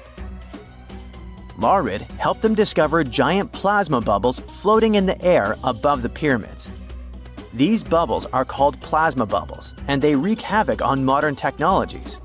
I mean, they can disrupt GPS and phone signals for hundreds of kilometers in diameter from where they're located. These bubbles are massive, sometimes as big as cities, and they're caused by the sudden depletion of charged particles in the ionosphere. So, instead of spreading out evenly throughout the ionosphere, they stick together in this wave-like form. This was a pretty important discovery because it can help scientists understand how to prevent these waves from messing with our technology. Secant, cosine, tangent, sine, 3.14159. Yeah, that was the cheer we heard coming from the trigonometry club back in the day. For the rest of us in math class, terms such as sine, tangent, and pi were just bewildering. Who invented these and why? Was their only purpose to make it harder for students? Well, not quite. Trigonometry was invented by the ancient Egyptians. They needed this knowledge to construct pyramids, and they did a pretty good job too. The Great Pyramid in Giza still stands today, some 4,500 years after it was built. No recalls either. So let's get out of that classroom and on a journey through time to reveal the secrets behind the ancient Egyptians' precision. Here you are, standing on the Great Pyramid's construction site, some 9 miles from Cairo.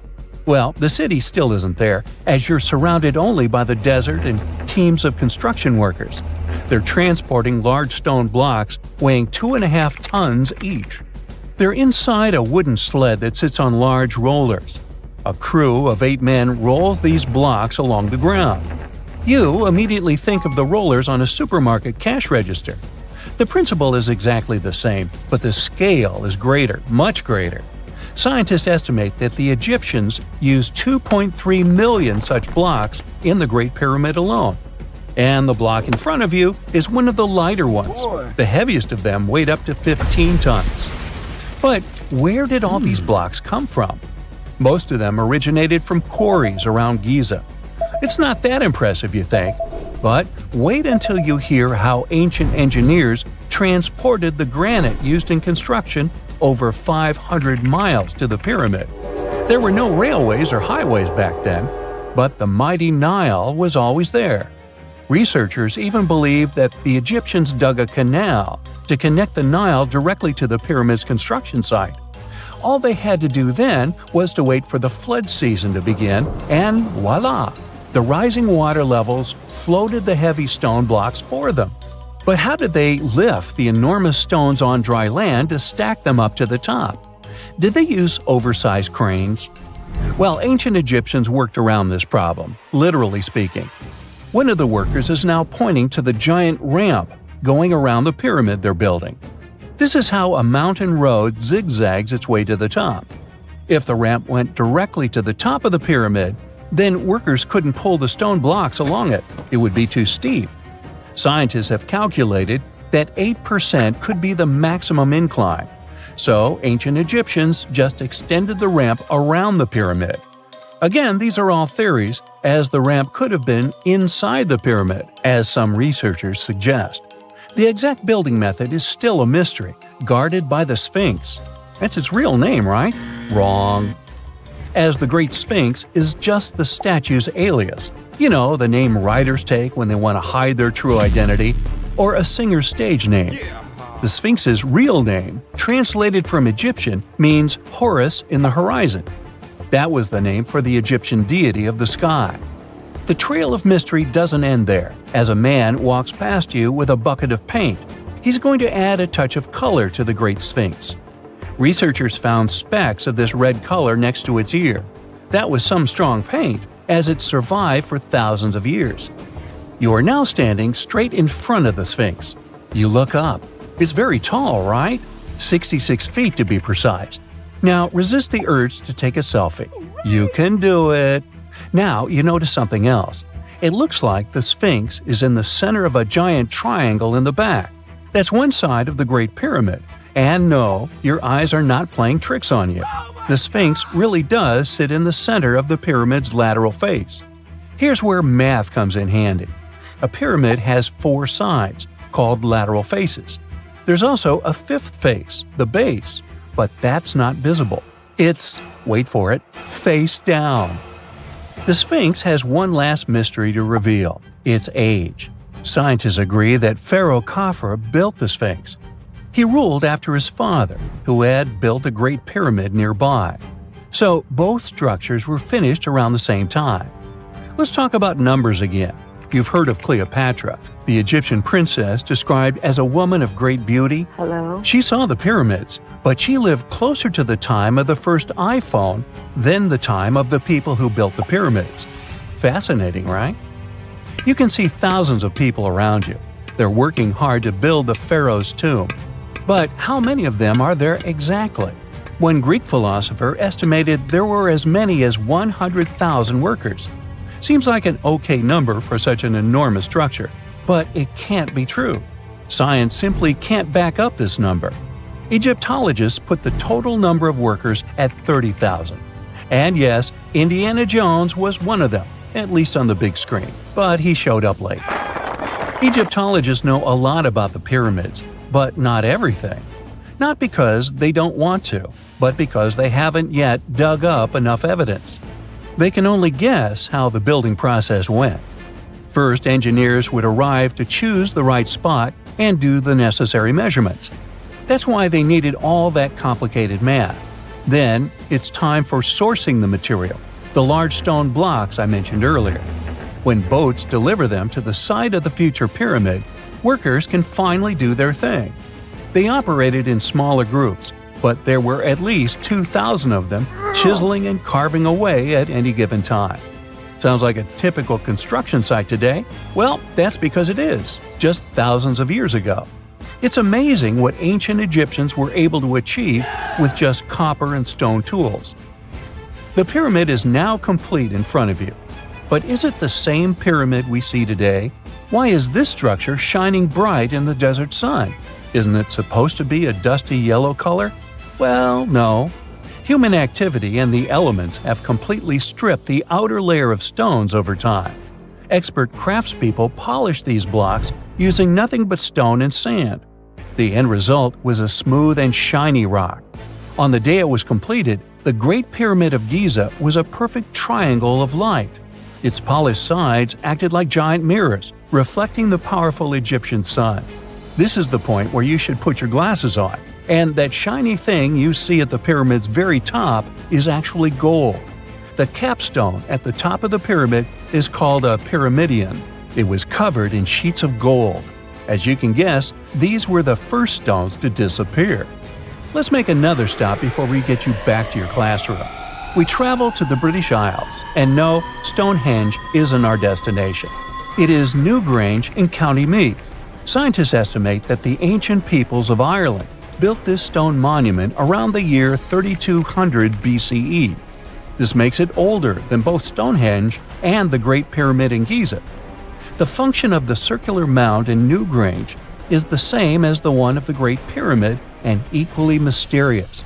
The estimated amount of loose stone present in the valley is over 220,000 tons. And it's not just randomly thrown on a pile. The order in which the stones are set makes the structure water-resistant. That would explain how Newgrange had survived for so long.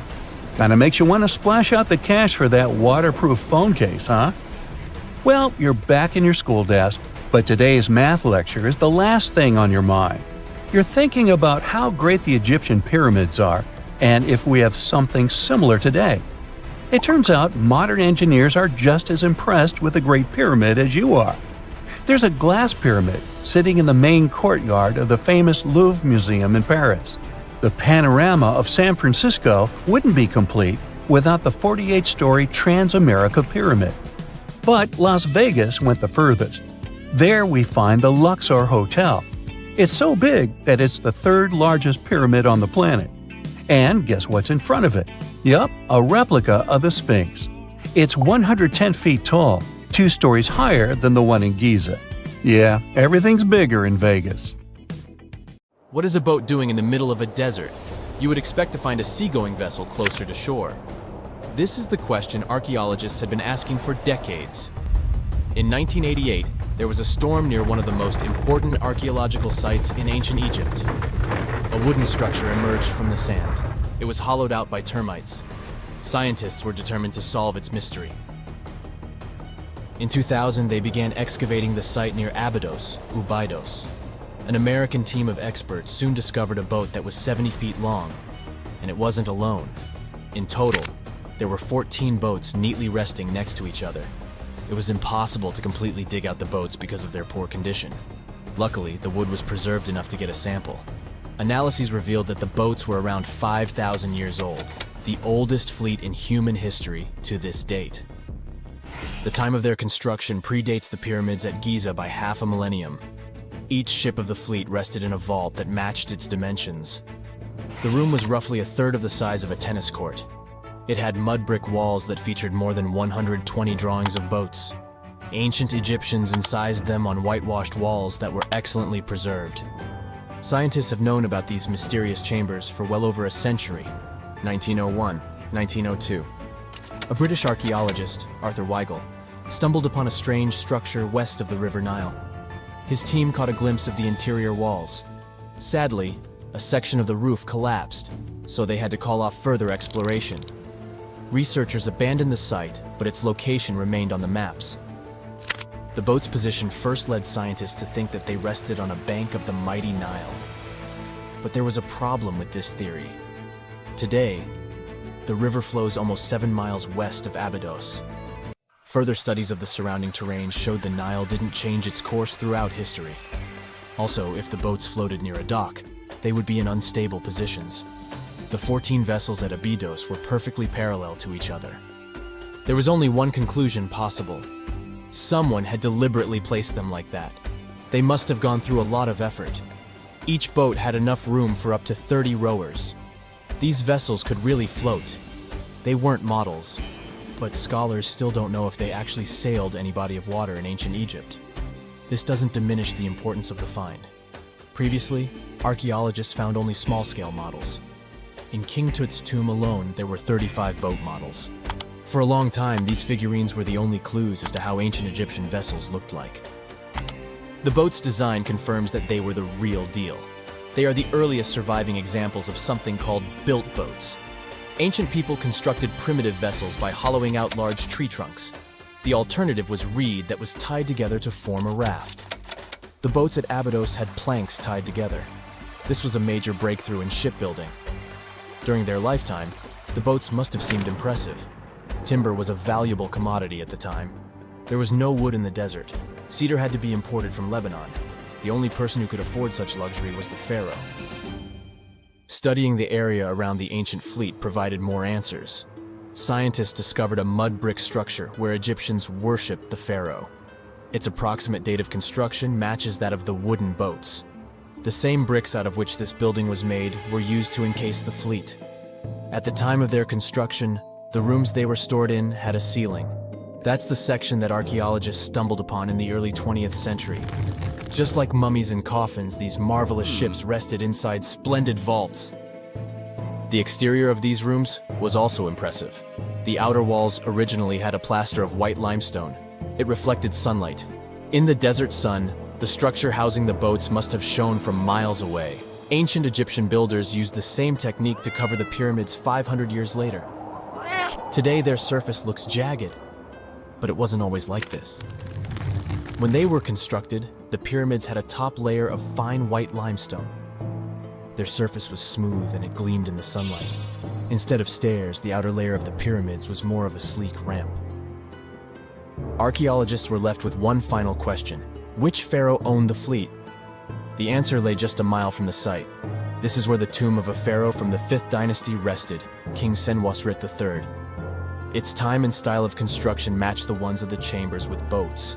The very end of his rule might explain how the boats ended up in the middle of the desert. The pharaoh probably passed away in northern Egypt. Then his body was transported down the Nile to Abydos in a marvelous procession of decorated boats. The vessels were later lowered to chambers near the final resting place of their owner. This had a symbolic meaning. In the ancient Egyptians' belief system, ships played a key role. Their supreme deity was Ra. He traveled through the sky during the day in the form of the sun. At nighttime, he sailed through the netherworld in a solar boat. The pharaoh identified himself with Ra. That's why he needed boats in the afterlife. That was the only way to regenerate himself. Just as the sun rises every day above the horizon. This belief existed for thousands of years. The more famous Pharaoh Khufu also had a ship. Scientists found it in 1954 next to his pyramid at Giza. It is some 4 centuries younger than the fleet at Abydos, but Khufu's ship was almost 2 times longer. The Great Pyramid of Giza and King Tut's tomb are some of the most famous archaeological finds in Egypt.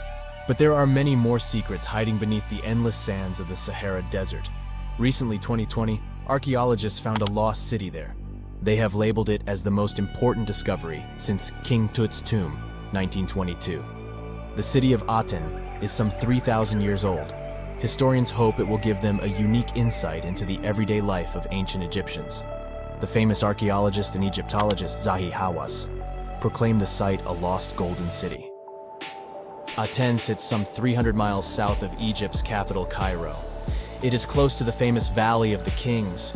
Archaeologists first found sections of mud brick walls that spread out in all directions. They discovered complete rooms with tools of everyday life inside. The research team unearthed a bakery, a residential neighborhood, and an administrative district. They all date back to the time when the Egyptian civilization was the wealthiest in its long history. They were also the first to make objects from iron. In 1911, scientists found a set of iron beads near a village in Lower Egypt, El Girza. These are the earliest known iron artifacts. The discovery is literally out of this world. Ancient people made them by beating into shape a piece of a meteorite. The 9 beads were once part of an ornate necklace. They are now blackened and corroded, which is perfectly normal for a piece of jewelry that is over 5,000 years old. They consist of an iron-nickel alloy. Researchers were impressed by the skill of ancient jewelers who processed the beads. Their craftsmanship is more impressive when you think that they didn't know the stellar origins of the material. The Great Pyramid of Giza also has a remarkable feature. An international research group investigated the electromagnetic response of the structure to radio waves. They found that the pyramid has the ability to concentrate electromagnetic energy inside it. This occurred inside its chambers as well as under the pyramid's base. It contains an underground, unfinished chamber. It seems that the electromagnetic response is connected with the properties of limestone, the Great Pyramid's main building material. The research results might have a practical application. The way solar cells and nanosensors function could be improved by this remarkable find. It's 1898, and you're taking part in excavations in Saqqara. This place, not far away from Cairo, is full of ancient tombs and pyramids. You're in your Indiana Jones mood and hope to find something really phenomenal to become famous. Gold, manuscripts, treasure maps, mummies of famous pharaohs. Wait, a wooden bird?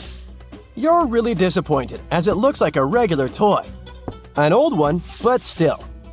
Little do you know that years later, someone would propose that your bird was actually an ancient monoplane. So the artifact, nicknamed the Saqqara bird, is made of a sycamore tree. The birdie has a wingspan of just 7 inches and weighs around 40 grams. A perfect original souvenir from Egypt, I would say. It's over 2,000 years old and looks pretty plain, without any carvings of feathers or other intricate ornaments. It has a beak and eyes though, which makes our find look like a hawk, the emblem of the deity Horus. Its tail is rather unusual as it's squared, looks weirdly upright, and it seems like the sunken part of it was the place for a now missing piece. Humans love solving a good mystery, so there have been several attempts to explain the use of the birdie. First, quite simply, is that it was a ceremonial object. The second idea is that it was a toy for a child from some well-off family. It could have been some sort of boomerang, which was a popular concept in ancient Egypt. Then there was a theory that the bird had been used as a weather vane. But this one has been debunked as the figure doesn't have any holes or markings, except for the one made at the museum in Cairo to fix the exhibit on a stick. So there was no way to hang it in the past.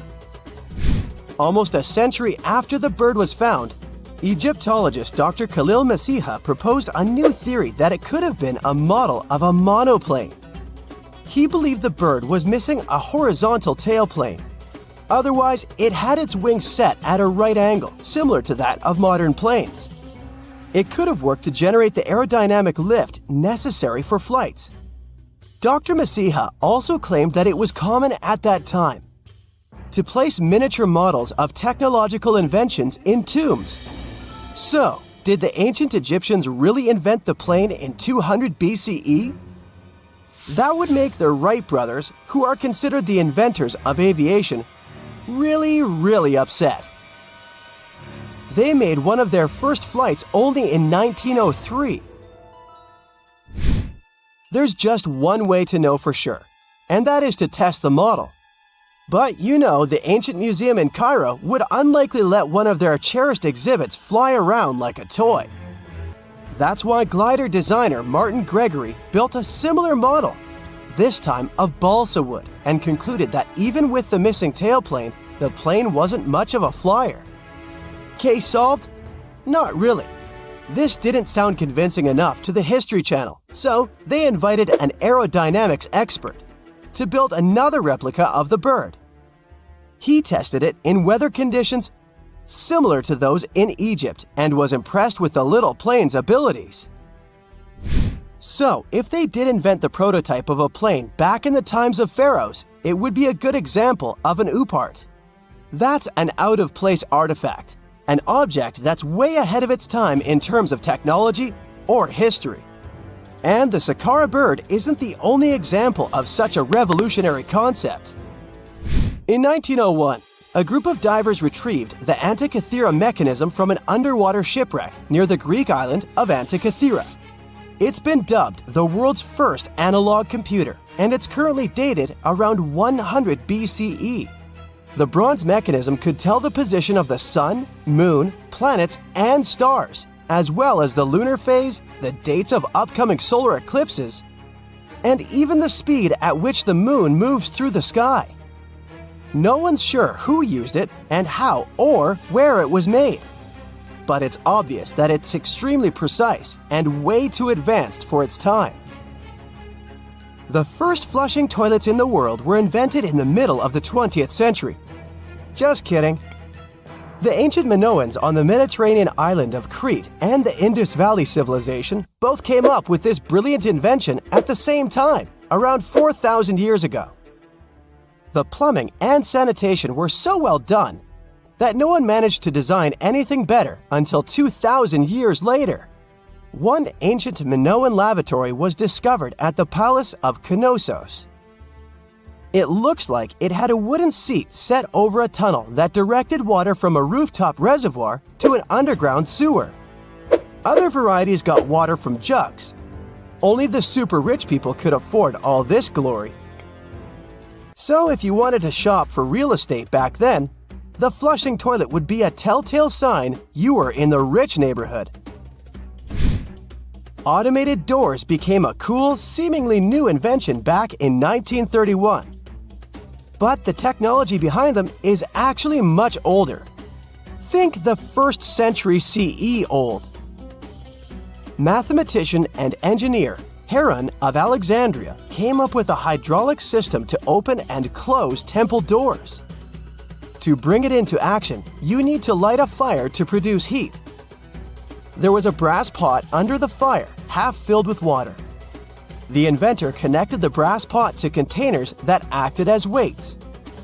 When the fire was burning, the water moved into the containers. They went down and pulled the ropes. It was nothing like a supermarket door that opens in front of you before you even have time to think. Heron's door took hours to open, and there was no way to stop the process. That's why they only opened the doors once a day before people entered the temple, to add some mysticism at the temple during ceremonies. Spooky. Looks like the first ever battery was invented in Baghdad around 2,000 years ago. A German archaeologist found this oval-shaped clay jar in 1938. Scientists are still not sure what purpose it served and who exactly invented it. There is a theory that it was used for electroplating objects with precious metals. When they filled it with a weak acid like vinegar, the battery produced around 1 volt of electricity. Another theory says it was a vessel for sacred scrolls. Would you like to buy contact lenses designed by Leonardo da Vinci himself? In 1508, he invented a glass lens with a funnel on one side.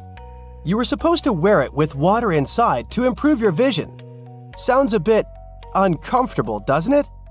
So, around a century later, French scientist René Descartes decided to improve the idea and make the cornea contact the future lenses. Contacts because they contact your eyes, get it? The glass tube with liquid did help improve vision, but blinking was sadly impossible. 2.5 centuries later, new technologies in the glass industry let scientists design contacts that would fit in the eye and even let the wearer blink. Thanks, guys! Still, those lenses were made of heavy blown glass and didn't let the eye breathe.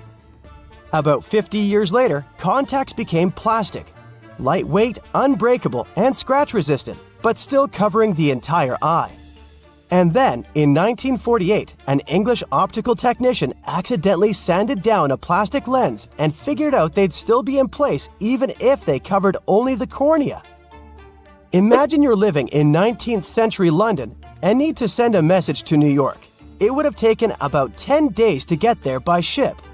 So when delivery time went from days to hours in 1858, it was a true sensation. The first message was sent by Queen Victoria herself. It was all made possible thanks to the transatlantic telegraph cable, running under the ocean. Sadly, the new cool invention only lasted a few weeks. It took years to bring it back to life. Imagine working 7 days a week on a large-scale construction site.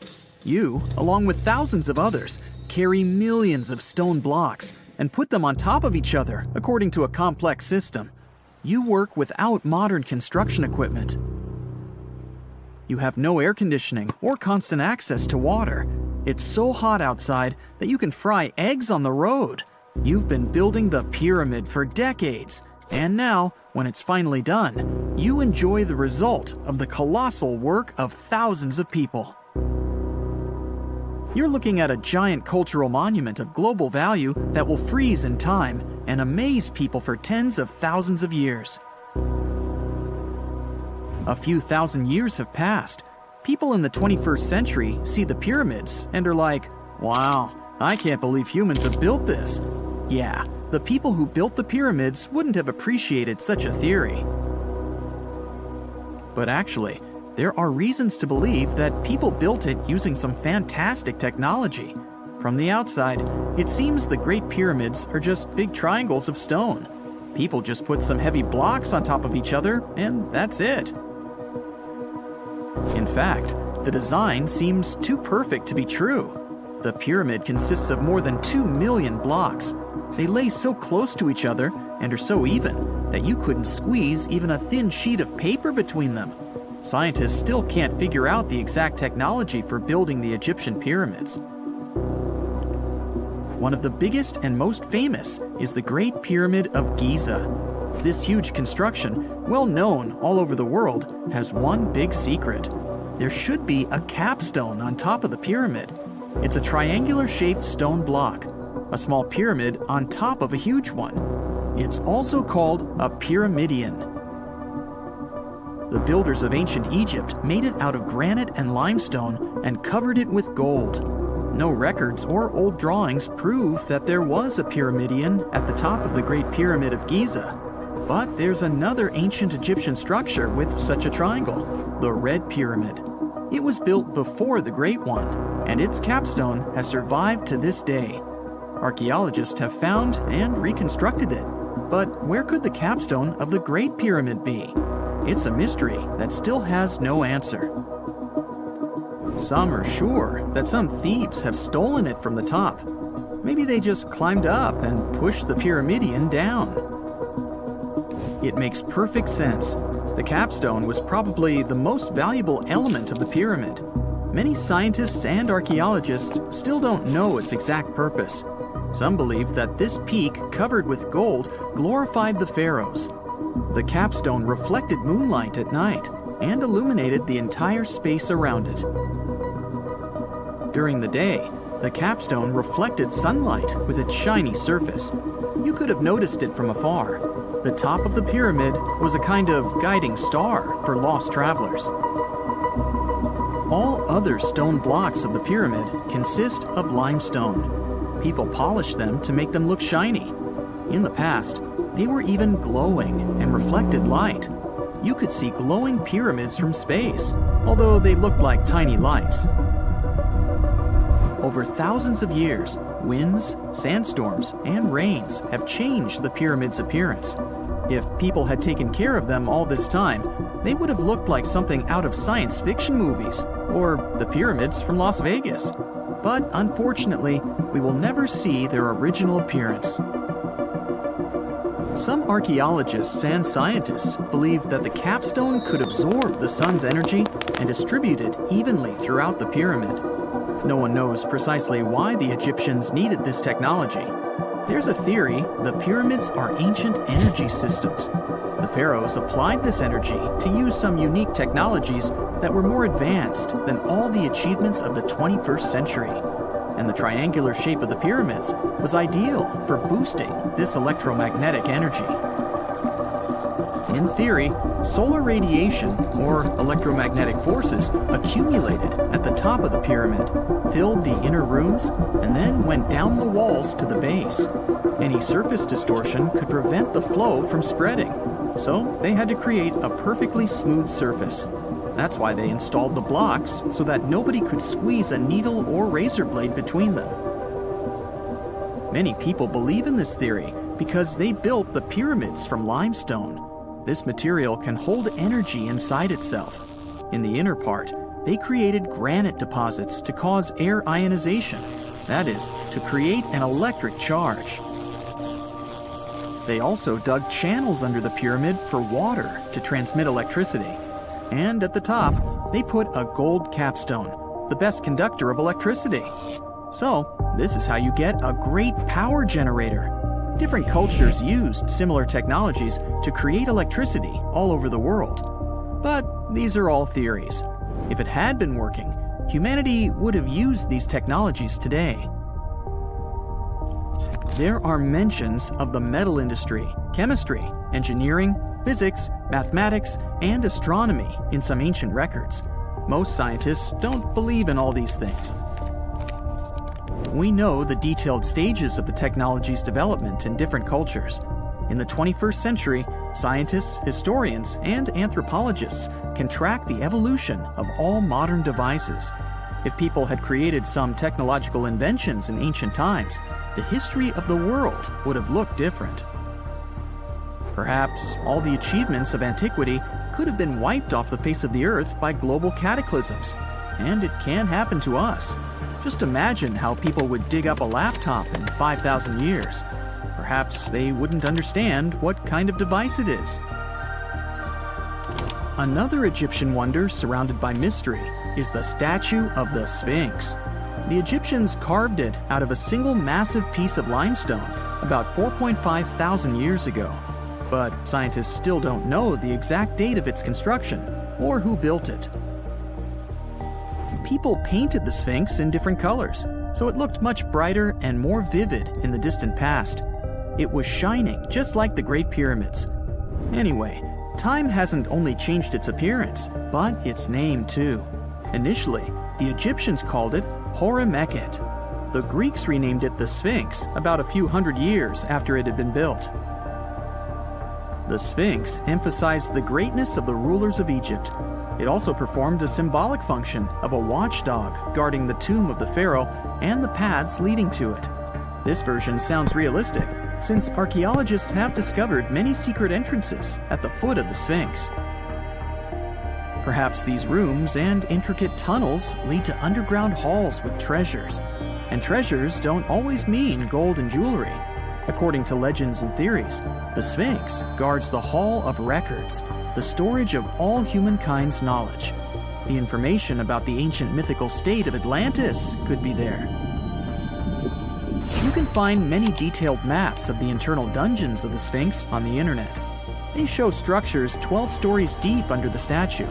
It looks like a small city filled with gold, scrolls of knowledge, and various ancient artifacts. But don't believe all these maps. These are just theories. Several thousand years have passed, but people have very little information about it. Archaeologists know that there are still many strange and exciting things about the Sphinx that are still undiscovered. Some locals are afraid to research because they believe they can awaken something terrible from the underground depths. Therefore, it's mostly scientists from other countries who conduct the excavations. In 1998, scientists discovered strange tunnels leading to empty rooms under the Sphinx. They realized that some people tried to get there through tunnels in the past, and maybe those people took all the treasures that were there. One of the legends says that some powerful artifact lays beneath the Sphinx. Its technology can change the whole world, but the locals are hiding it because it can damage the planet. Some believe that you can find evidence of unknown technologies painted on the granite walls in the pharaoh's tombs. But most likely, these paintings and signs tell us the myths and legends of ancient Egypt. But what if Egyptian symbols and drawings are detailed instructions for using ancient technologies? What if the locals that lived at that time thought, people in the future won't be able to get energy themselves. Let's leave some detailed instructions for them. Anyway, there are many riddles and theories. In reality, the search for answers is a dangerous undertaking, since it's not easy to get into the underground halls. Excavations can ruin the structure of the entire Sphinx. Any person inside the tunnels may get lost and never be able to find their way back. Besides, it costs a lot of money. Now, what would be awesome is if people could invent some device that could scan underground areas and show their detailed models. And now we're off to almost 5,000 years ago. Let me take you to ancient Egypt, where back in 2550 BC, guess what? The construction of the Great Pyramids of Giza started. People learned to build cathedrals and skyscrapers, but it wasn't until recently that these massive buildings appeared. It's still a mystery to even modern scientists how these pyramids were built 5,000 years ago. No wonder they are one of the 7 wonders of the ancient world. They're also the oldest of them and the only wonder of the ancient world that still exists in the 21st century. It must have taken a lot of cooperation to build a thing that massive, even for today's metrics. But the Giza pyramids weren't the first pyramids ever. The first one, called the Step Pyramid, was built around 80 years before the first Pyramid of Giza in 2630 BC for King Djoser. It wasn't meant to be extraordinary, but ended up being quite impressive. It was a pyramid of 6 stepped layers of stone. It was 204 feet high, which is as tall as a 19-story building. And it was the tallest building that existed at that time. It wasn't just a pyramid though, it was surrounded by a whole complex of buildings, including even courtyards. In ancient Egypt, people believed in the afterlife, so everyone, especially kings, wanted to make sure they had everything they needed to get ready for it. Here's why the pyramid complex was perfectly supplied with a lot of objects people used every day. The complex included a pyramid and a kind of a palace. Those buildings had many things the king loved and might need one day, like furniture, food, and gold vessels. After Djoser, building pyramids became common practice, but many pyramids weren't finished. It would usually take about 20 years to build one, but many rulers reigned way less than that. Overall, there are more than 100 pyramids. The most famous pyramids are the Great Pyramids of Giza. The first one and the biggest one was built for Pharaoh Khufu, around 2550 BC. Initially, it was 481 feet tall, which is as tall as a 40-story building. The second pyramid was built for Khufu's son, Pharaoh Khafre, around 2520 BC. It's just a bit shorter, usually standing at 471 feet high, a 39-story building. This is the pyramid with the famous statue of the Sphinx. Sphinxes have a lion's body and a human head. They were built to guard important areas. This one has the head of Pharaoh Khafre and is guarding his pyramid, facing the sunrise. The Sphinx is most well known and is one of the world's biggest and oldest statues. Originally, it had red color and did have a nose. It's still possible to see the trace of red pigment by its ears. But no one knows exactly when the nose disappeared. For some time, the Sphinx was sort of hidden underground, being covered with sand up to its shoulders. Luckily, in the early 1800s, an adventurer with a team of 160 people dug it out. The third Pyramid of Giza is the smallest one, being more than twice shorter. Originally, it was 218 feet high, about the height of a 20-story building. Built in 2490 BC, it was a pyramid for Khafre's son, Menkaure. The pyramids are designed to align with the points of the compass, and their sides symbolize the rays of the sun. But back at the time, there were no compasses. Ancient Egyptians figured out the directions themselves, and with amazing precision. To align the pyramids, they used 2 constellations. Originally, the pyramids were covered in smooth white limestone and had a gold-silver top to reflect the sun. Later, the white limestone was taken from the pyramids by other kings and used for other buildings. Scientists estimated that ancient Egyptians used about 2.3 million stone blocks to build the first pyramid. Each block weighed more than 1 ton. This is the weight of a rhino. Some blocks were even bigger, being almost as heavy as an elephant. 4.5 millennium ago, there was no modern equipment to help build it. There were no machines, no wheels, and even no steel. The only metal available to them was copper. Even today, scientists aren't sure how the Egyptians managed to build the pyramids. There are no records left that would shed light on it. Some even think that Egyptians wanted to keep it as their secret and didn't even record it on purpose. Many believe that poor people and foreigners built the pyramids, but it's not true. Actually, the builders were very skilled workers, and they were fed and paid well. The archaeologists claim that the builders lived in a nearby temporary city and were a highly organized community with a strong leader. Scientists say that around 20,000 people worked on each pyramid complex, and it took about 20 years to build each. It probably was a national project. The construction site was large in resources, and food and essentials were likely to be contributed from all parts of Egypt. Even with all that support, it remains unclear how people managed to cut, transport, and assemble those huge stones. One of the theories suggests the stones were most likely transported on boats down the Nile River. Then, there was a harder part. They had to be moved to the construction site. For that, they probably used wooden sleds. It wasn't very hard to pull them because the sand mixed with the right amount of water was pretty slick. And 10 people could move a sled even with a rock weighing 1 ton pretty easily. Finally, one last problem. The stones had to be lifted and put into place. Archaeologists have discovered the remains of the ramps system that dates back to when the pyramids were built. Most likely, the Egyptians designed a unique system to move and pull huge stone blocks, but no one knows what it looked like exactly. The most common opinion is that there were several ramps around the pyramid to help move the blocks. The ramp was growing with the pyramid getting higher. They suppose people were walking up the stairs, pulling the stone on the wooden sled up in the middle on the sandy ramp. But this is just one of the options. Others say that the ramps were going around the pyramid. Some say the ramps were inside the pyramid. But we'll never know for sure, and it'll forever remain a mystery, just like the ancient Egyptians wanted. Surprisingly, there's not much inside the pyramids. Most of it is just solid stone with very little open space. But let's take a quick look inside the biggest of the pyramids of Giza.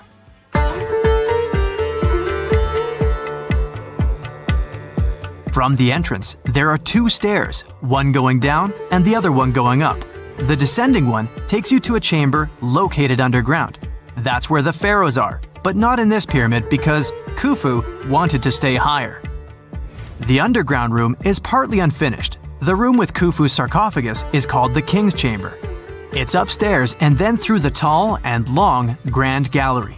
Below the King's Chamber, there's a room called the Queen's Chamber. There are no queens though, and no one is sure why the room is called this.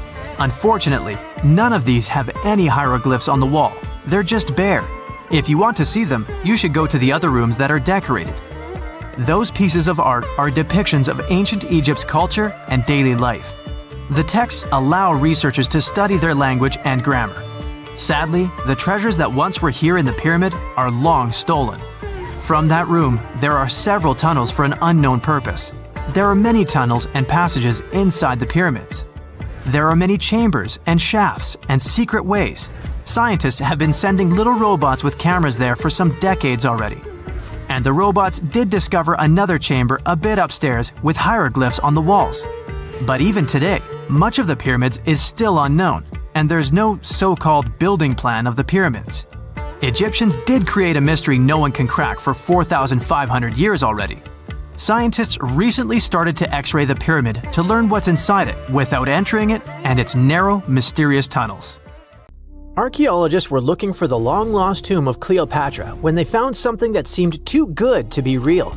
Roughly 43 feet underground beneath a ruined Egyptian temple, there was a perfectly straight tunnel, carved through solid sandstone. The tunnel is over 4,200 feet long, and so precise that experts called it a geometric miracle.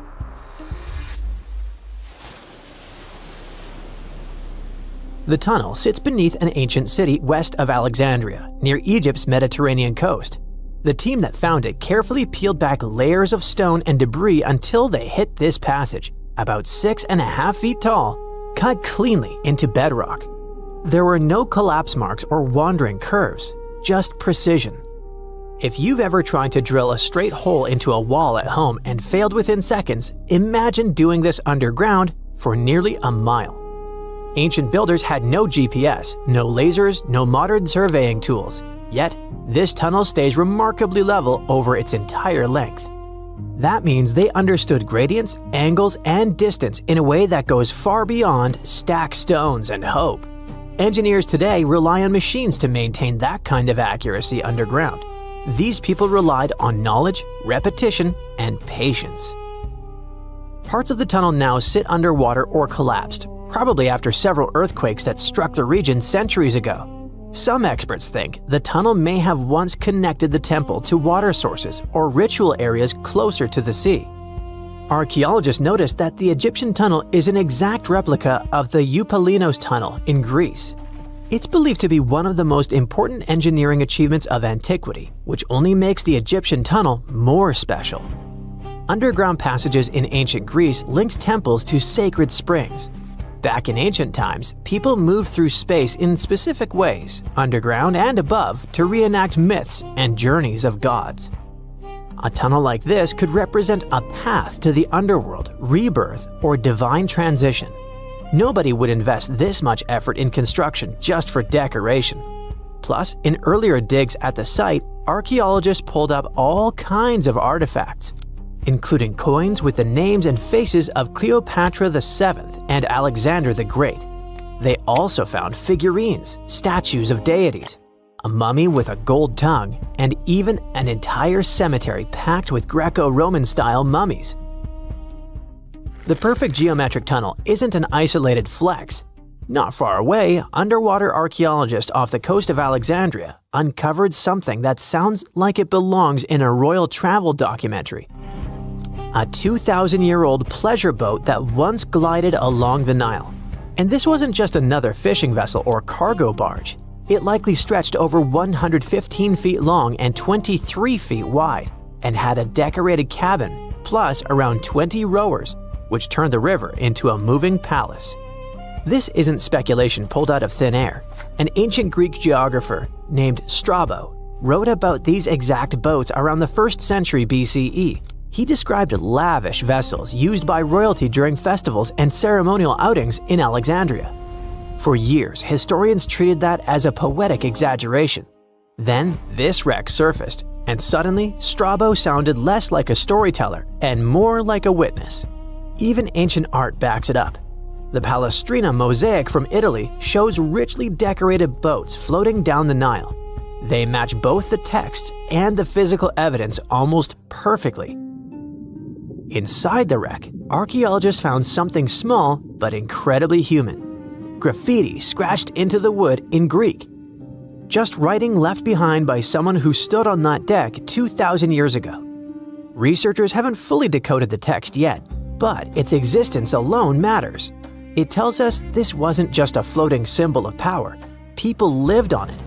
It was sort of like a modern luxurious yacht, and the Nile was like a highway.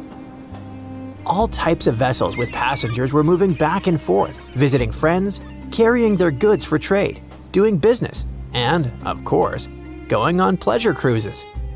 The location of the pleasure boat makes the story even better.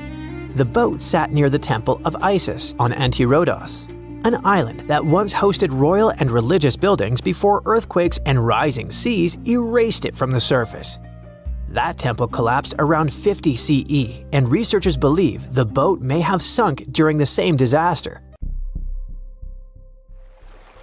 Another recent find that has to do with life on the Nile is the lower part of the massive worship complex about 10 miles southwest of Cairo. It connects directly to an upper temple dedicated to Ra, the Egyptian deity of the sun. The newly excavated part is a 4,500-year-old valley temple. The upper temple sits on higher ground, and archaeologists excavated it years ago. The valley temple is closer to the Nile, and it's connected to the upper part by a causeway. A German Egyptologist actually started excavating part of the temple back in 1901, but the groundwater sat much higher then, and he had to stop. Now, the groundwater level is lower, and a modern team has managed to excavate about half of the Valley Temple since 2024. Once they got in, archaeologists uncovered the remains of a columned entrance portico. Then they found blocks carved with a calendar of religious events, almost like an ancient public schedule. The text includes feasts for Sokar, a falcon-headed deity linked to Memphis, which was a major capital during the Old Kingdom, plus the festival of Min, a fertility deity, and even the procession of Ra. The calendar blocks all showed up around the entrance portico area, which most definitely means that the outside facade of the temple displayed this long feast calendar publicly. That's why archaeologists think this might be one of the earliest examples of a true public calendar ever found. A literal event list for an entire community, built into the architecture. On top of that, the team found dozens of decorated blocks covered in inscriptions that named a pharaoh who ruled around 2420 to 2389 BCE and had the temple built. This temple shows how people moved through ancient Egypt. Because the upper temple handled the main worship, but the Valley Temple made the whole place accessible. It acted like the landing area for boats coming in, either directly from the Nile or more likely from one of its side channels. So instead of hiking across desert terrain, visitors could arrive by water, step onto the temple's landing stage, enter through the Valley Temple, then head up the causeway ramp toward the upper temple on the hill. After about a century of use, researchers found that the Valley Temple had been repurposed into a residential area. And the best part is, what they found from that era: 2 wooden pieces used for playing Senet, an ancient board game. Senet shows up at other Egyptian sites too, including King Tutankhamun's tomb, but nobody fully agrees on the rules today. Some discoveries in Egypt create new mysteries instead of solving the old ones. Earlier in 2025, archaeologists announced the discovery of the first pharaoh's burial found in or near the Valley of Kings since King Tut's tomb in 1922. The newly found tomb of Thutmose II flooded almost immediately after burial. Ancient officials rushed in, removed the mummy and most of the grave goods, and hid them somewhere else. The weirdest part is that an alabaster ointment jar inside the tomb links the burial directly to Hatshepsut, Thutmose II's wife and half-sister. The inscription basically says she made this monument for him, which proves she arranged his burial. But it still doesn't explain why she placed him here and later chose the Valley of the Kings for herself. Now, archaeologists are studying a huge mound of rubble near the tomb, about 75 feet tall, and suspect it was built to hide something important. If a second tomb sits underneath, it could be complete and undisturbed. So, the deeper the archaeologists dig, the more ancient Egypt stops feeling like a gone civilization and starts feeling like a paused one. Looks like it didn't just survive time, it outsmarted it. And we're only just beginning to catch up. Hey, I bet you didn't know that trees used to grow in the middle of Egypt's barren, sun-roasted Sinai desert. It's true. If you can't picture it, I don't blame you. But archaeologists have recently stumbled upon a tree-lined boulevard. Yep, an actual green avenue, leading to a massive ancient fortress. No, this isn't some mirage or an overactive imagination, although I do have one. But it's turning our ideas of ancient Egyptian desert life upside down. Let's rewind a bit. The site in question is called Tel Abu Saifi, located in the northern part of the Sinai Peninsula. For a long time, it was known as a dusty archaeological footnote, the home of ruins from the Ptolemaic and Roman periods. You know, the era after Alexander the Great swaggered through Egypt and the Roman Empire called dibs. But recently, Egypt's Ministry of Tourism and Antiquities decided to give it a fresh dig. And what they found out turned to be more than just a forgotten outpost. We're talking about a full-on military fortress with defensive trenches, paved roads, lime kilns, barracks for soldiers, and even room for their families. A whole bunch of living quarters right in the middle of a desert doesn't feel very homey until you remember our star, the unexpected Green Avenue. This road was over 300 feet long and 36 feet wide, as long as an American football field, paved with limestone slabs and lined with more than 500 clay planting pits. These weren't for show. They held actual trees, creating a shaded tree-line entrance straight to the fortress. Imagine walking through that, the sun blazing overhead, and suddenly, blessed shade. Ooh. Now, that's not just a grand entrance. That's an ancient red carpet, or maybe a green one. But this wasn't about curb appeal. The existence of hundreds of trees in a desert landscape over 2,000 years ago tells us something big. You see, the Ptolemaic Egyptians weren't simply good at building monuments. They were also masters of water management. In a place where rainfall is rarer than a selfie with a pharaoh, they somehow found a way to grow rows of trees. Now, let that sink in. To irrigate that many trees in a desert, they must have had a sophisticated irrigation or water transport system, something capable of moving and distributing water efficiently in this harsh climate. Maybe they channeled groundwater, or maybe they captured seasonal rain, or maybe ancient sprinkler systems. Okay, maybe not that fancy. But still, it's clear they were ahead of their time. Here's the thing, we already know the Egyptians mastered water control. They harnessed the Nile with ditches and canals to feed distant fields. So irrigation wasn't exactly a mystery to them. They had the skills and the knowledge. And sure, scientists still debate what the Sinai climate was like 2,000 years ago, but many believe it may have once been greener. After all, take one look at those dramatic mountains and rocky landscapes, shaped and sculpted as if by brute force of ancient rivers. And it's hard not to think that water once played a bigger role out there. Plus, archaeologists have found tons of evidence showing that Ptolemaic Egyptians cultivated fruits, vines, and trees on a large scale. In other words, growing a forest in a desert might feel wild to us, but to them, it was just another Tuesday. And now, this green avenue is making archaeologists wonder, what if similar irrigation systems were used elsewhere, say for transporting the enormous stones used to build the pyramids? There's already a theory that ancient rivers or human-made canals helped move those stones. And the Tel Abu Saifi discovery? Well, it might just be the missing puzzle piece. This isn't just a dream. Back then, rivers were like highways, power grids, and cargo trains of the ancient world, all rolled into one. Egyptians used them for everything: irrigating crops, trading goods, powering industry, and even mobilizing for war. If you were doing something important, odds are it involved a river. But wait, it gets even better. Excavations revealed deep defensive trenches, like ancient moats, dug more than 6 feet deep around the fortress. Those weren't just muddy ditches. They were part of an elaborate defense system designed to be filled or bridged to control access. Think of it as ancient Egypt's version of a retractable security gate, minus the hydraulics. And while the trenches were keeping intruders out, life inside the fortress was bustling. Remember how we said archaeologists had found military housing units? It turns out soldiers might have lived there with their families. So this wasn't just a barracks. It was a thriving community, with meals, routines, kids playing, and probably a whole lot of ancient gossip flying around the dinner table. In addition to all the military stuff, researchers found 4 massive lime kilns used to produce quicklime, an essential ingredient for making construction mortar. These kilns are a big deal because they suggest that during the later Roman period, Tel Abu Saifi turned into an industrial hub.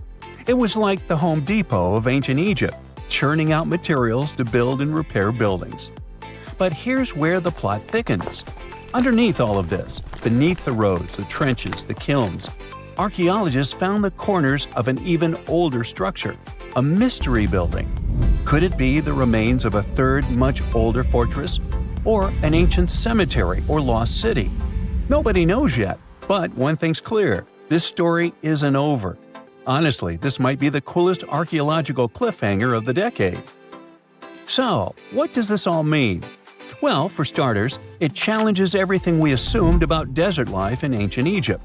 For the longest time, deserts were thought of as natural barriers, dry, deadly, and empty. But this find suggests that the desert might have once been green and full of life, not because the climate was dramatically different, but because the Egyptians were incredibly good at bending the environment to their will. They didn't just survive in the desert, they transformed it. It also adds fuel to the fire in the age-old debate about ancient Egyptian tech. If they could build a fortress with tree-lined roads, moats, irrigation, and industry in the middle of the Sinai, is it really such a stretch to imagine they could engineer water channels to move pyramid stones? Forget the Ancient Aliens TV show. Sure, it's entertaining, I'll give you that, but it makes us forget something crucial. Those people were brilliant. A lot of what we call modern technology is recycled ancient ingenuity. And who knows how much knowledge we've lost over time. Meanwhile, the dig continues. Scientists are now mapping the entire Tel Abydos site, trying to piece together how all the structures connect. Some want to analyze soil samples to find traces of old tree roots and maybe even figure out what kinds of trees once grew there. Imagine if they were date palms. We might be looking at the world's oldest snack lane. You already know that the implications of the discoveries don't stop with history books, right? This kind of discovery has modern relevance too. Our world is going through a lot of change, with crazy weather and huge heat waves. So maybe we should be asking, what can we learn from ancient civilizations that once made the desert bloom? If nothing else, Tel Abydos sci-fi reminds us that the ancient Egyptians were more than just pharaohs, pyramids, and mummies. They were visionary planners, eco-architects, and straight-up problem solvers. They didn't wait for nature to hand them what they needed. They engineered it. And thanks to discoveries like this, we're getting a clearer picture of just how advanced and, frankly, how cool ancient Egyptian civilization really was. So next time someone tells you deserts are just empty wastelands, you can hit them with this fun fact. Over 2,000 years ago, in the heart of the Sinai Desert, there was a fortress with a tree-lined avenue, moats, military housing, an industrial center, and even a secret underground structure. Take that, sand dunes! Who knows what else is still buried out there, waiting to rewrite history? This coffin seems to defy logic. No visible openings, no way in or out. And yet, inside lies Lady Shanette Ah, a mysterious woman from ancient Egypt, perfectly preserved even after 3,000 years. How did she get there? It was the third intermediate period in Egypt, a time between great dynasties. Pharaohs wore the blue crowns. Priests in Thebes were almost as powerful as kings. Markets were filled with the cries of merchants selling dates, papyrus, and precious perfumes.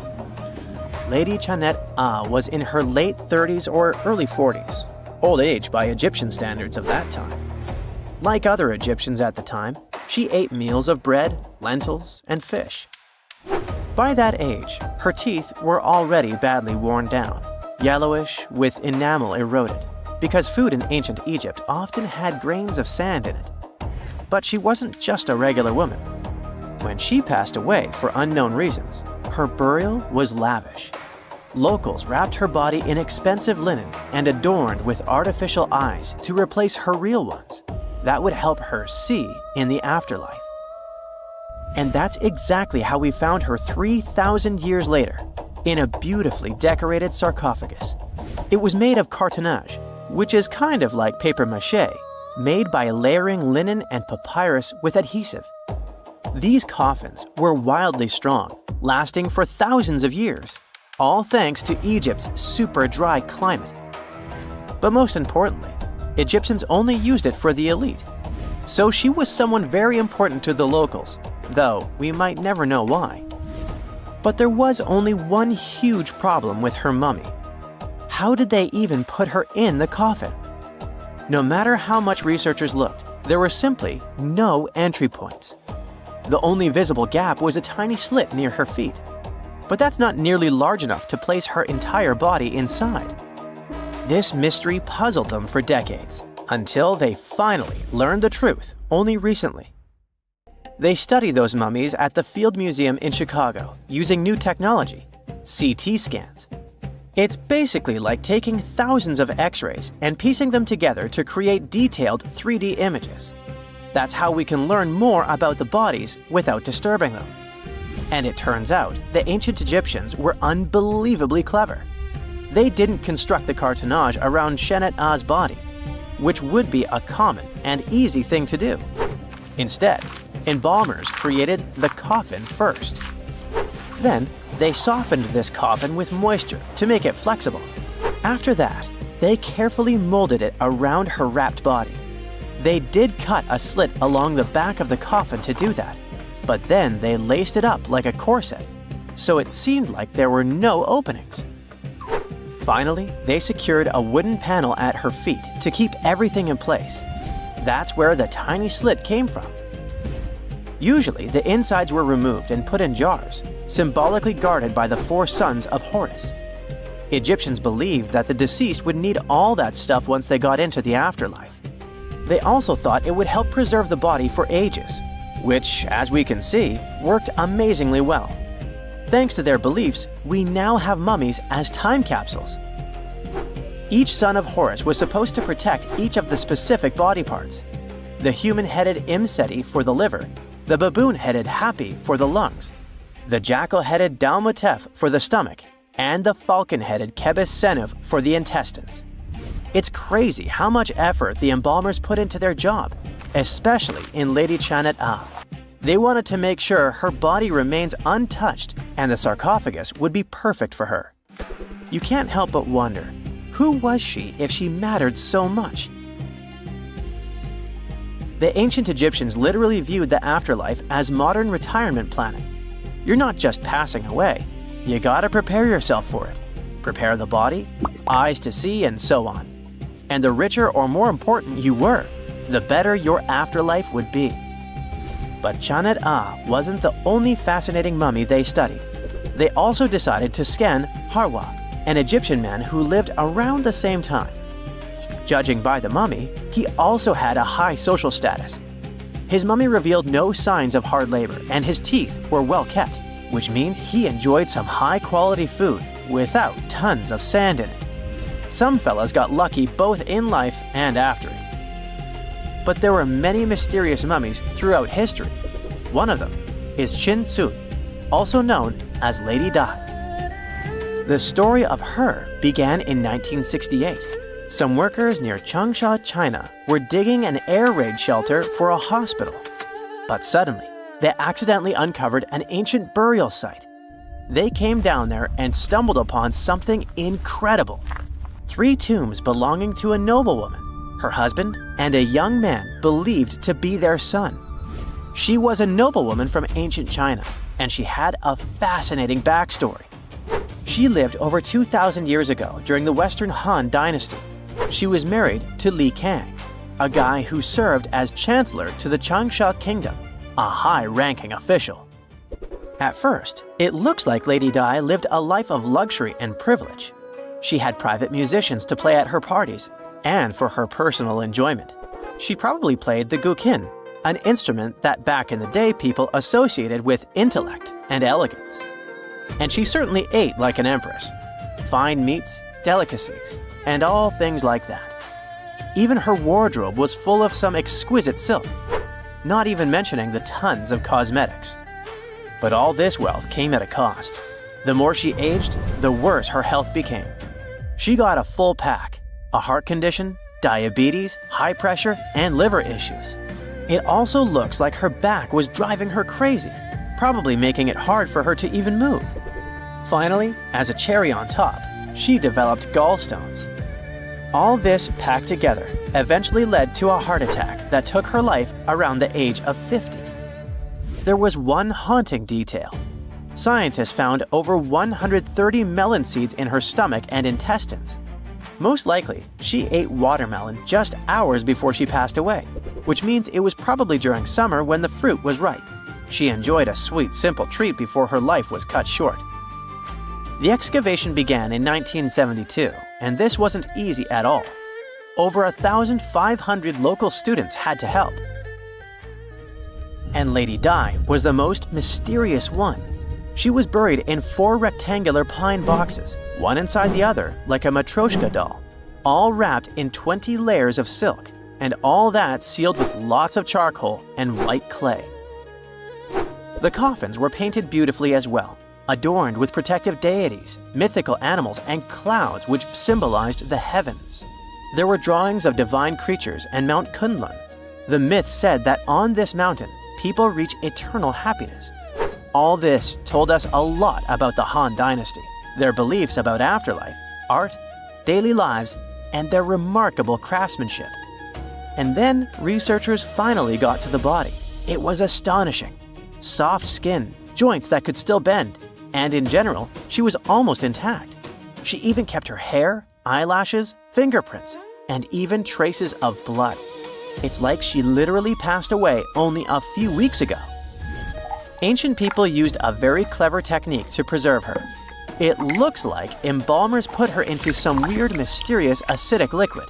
This liquid prevented bacteria from growing. Unfortunately, it also gave rashes to all the scientists that touched Lady Di. And this rash lasted for 3 months. And you know what they buried together with her? Over 1,400 artifacts, mostly personal stuff like silk clothes, cosmetics, and musical instruments. Even food, grains, meats, wine, and pastries. There were also 162 carved wooden figurines of various servants and musicians. It's possible that they were either just there to service her even in the afterlife, or maybe based on her actual servants. In 1850, French scientist Auguste Mariette went to Egypt looking for manuscripts, but accidentally found a head of a sphinx sticking out of the dunes. He cleared the sand and figured out the Sphinx was guiding the entrance to some underground construction. Several months later, he finally entered the Serapeum of Saqqara. Inside, he found an enormous granite sarcophagi with remnants of 64 bulls. Scientists are still amazed by the tech that the ancient Egyptians used to transport those enormous boxes. The Serapeum was built around the year 3000 before the Common Era. It was an underground tomb built to honor the sacred Apis bulls of ancient Egypt. It had a long hallway, almost 500 feet long, with giant stone rooms on both sides. Some of the sarcophagi weighed as much as 50 average cars, and all of them were made with super precision, with exact 90-degree angles. These sarcophagi were beautifully decorated with hieroglyphs and carvings that told stories about the lives and importance of the Apis bulls. Now, there are 24 sarcophagi left. In ancient Egypt, Apis bulls were very special animals connected to the deity Ptah. They thought the bulls carried Ptah's spirit and wisdom, helped the pharaoh, and protected the Egyptians. Priests looked for special markings on young bulls to find Apis bulls. It could be a white triangle on its forehead, which symbolized divine light, a shape on its back like a vulture's wing, and a scarab shape under its tongue, which stood for rebirth. If a bull had these signs, they believed it was chosen by Ptah and treated it like royalty. The chosen bulls lived in a special temple in Memphis, the city where they worshipped Ptah. They received the best care and offerings from visitors who wanted their blessings. When an Apis bull passed away, it was treated with great honor and mummified. When Mariette entered the Serapeum, he noticed traces of rollers on the gallery's floor and found 2 wooden horizontal winches. Each had 8 levers. Later, other explorers saw double rails. The burial chambers were lower than the hallway floor. To get the boxes into place, workers filled the chambers with sand so the sarcophagi could be rolled in straight. Then they slowly removed the sand to gently lower the boxes into perfectly cut spaces in the bedrock. A carved stone sign found in the Serapeum said it took 28 days to move just one sarcophagus and its lid into its spot during the time of Ptolemy II. The extreme precision of the sarcophagi with 90-degree angles also has an explanation. Ancient Egyptians wrote texts, or rather, papyrus, on geometry a long time ago. It shows that they knew the approximate number pi and could calculate the volume of a pyramid with its top cut off. If they could figure out complicated math like that back then, it makes sense that they could also carve perfectly flat surfaces 500 years later. All this sounds pretty legit, but some people think certain things don't add up here. The size of boxes is way larger than the size of bulls, yet they buried pharaohs in tiny coffins that barely fit their bodies. The sarcophagi are made out of granite with crazy precision, and they could have just used limestone, which would have made things way easier. The transportation of the boxes seems pretty simple, but only in theory. If one person could pull about 440 pounds, then at least 250 people would be needed to pull just one box. The tunnels in the Serapeum are really narrow, only about 2 feet wider than the boxes themselves. There's no way hundreds of people could have squeezed into those tight spaces to pull the boxes. And even if they did, how would they turn the box in the cramped corridor, lower it into its niche, and place it perfectly in the middle? Somehow they did this 24 times, and every box is centered perfectly. Plus, the chambers were dusty and there were no signs of soot from lamps. This means they must have worked in almost complete darkness. The real use of the boxes could also be different. A long time ago, even before the Egyptian pharaohs ruled, the local people already knew how to use fermentation. It happens when tiny organisms called yeast eat certain ingredients like starch and turn them into gas and ethanol. So someone in ancient Egypt probably put food like barley, bread, and even meat inside a giant stone box, then closed it tight with a heavy lid. These stone boxes, carved from granite, were so precisely made that they were almost completely sealed, so nothing could escape from it. As the yeast inside the box started working, it created more and more CO2 gas. It built up pressure inside the box. The granite boxes were incredibly strong. They could handle more pressure than a car tire can hold. When granite was squeezed under such pressure, its crystals produced a tiny electric charge. This effect was possible because granite contains quartz, a material that reacts to pressure this way. The process also needed meat or animal parts, possibly to help the yeast grow better. Meat contains something called oleic acid, which yeast needs to keep growing and to survive the bad effects of the ethanol it produces. As the pressure inside the box kept growing, the combination of gases and electricity made these boxes not just ancient fridges, but powerful energy systems. Over time, the pressure inside got so strong that it could push the lid open and the gas would escape with a pop. But when people rediscovered the Serapeum in 1850, they found old drawings that showed piles of stones stacked on top of some of the box lids. So, someone long ago probably tried to make the lids even heavier by adding extra weight to make it harder for the gas pressure to push them open. This extra weight also meant the quartz crystals in the granite could keep creating more electricity under all that pressure. If someone opened one of these stone boxes thousands of years later, they would only find bones from bowls that were placed in the box. And that's exactly what Mariette discovered in the 1850s. They opened the Serapeum for visitors soon after the first excavations in the second half of the 19th century. Prince of Wales even had a luncheon with his guests in one of the sarcophagi. Sands and earthquakes made the site inaccessible for a while, but now you can visit it again and try to solve the mystery yourself. With new tech, we could have answers to many other historical mysteries soon. A team of scientists at Chicago's Field Museum of Natural History recently used a special CT scanner to learn more about ancient Egyptian mummies without unwrapping them. They gently rolled 26 mummies on custom carts out to the parking lot, where the scanner was waiting. It took thousands of detailed X-ray pictures of each mummy and their coffins. When all the pictures were put together, they created 3D images that showed what was inside, the skeletons, and some artifacts. The scientists hope these images will help them understand ancient Egyptian burial practices from over 3,000 years ago. Even though the scanning process only took 4 days, it might take 3 years to study all the data. But scientists were able to learn some personal details about the mummies. One of the most popular mummified individuals at the museum, Lady Chineta, was a woman who lived in ancient Egypt about 3,000 years ago. It looks like she passed away in her late 30s or early 40s. To make sure her body looked complete for the afterlife, embalmers put stuffing in her neck to keep it from collapsing. They also placed artificial eyes in her sockets, so she would have eyes in the next world. She was wrapped in fancy linen and placed in a beautifully decorated coffin. The scans revealed that it had been carefully crafted with a slit at the back, which embalmers used to fit the body. There were also some artistic details on the surface, like markings for her knees.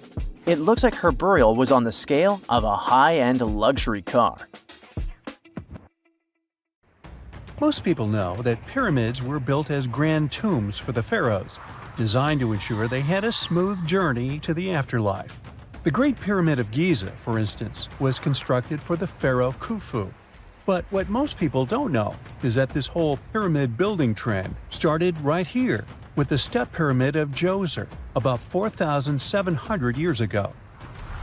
This massive structure was built for Pharaoh Djoser, a ruler from Egypt's 3rd dynasty.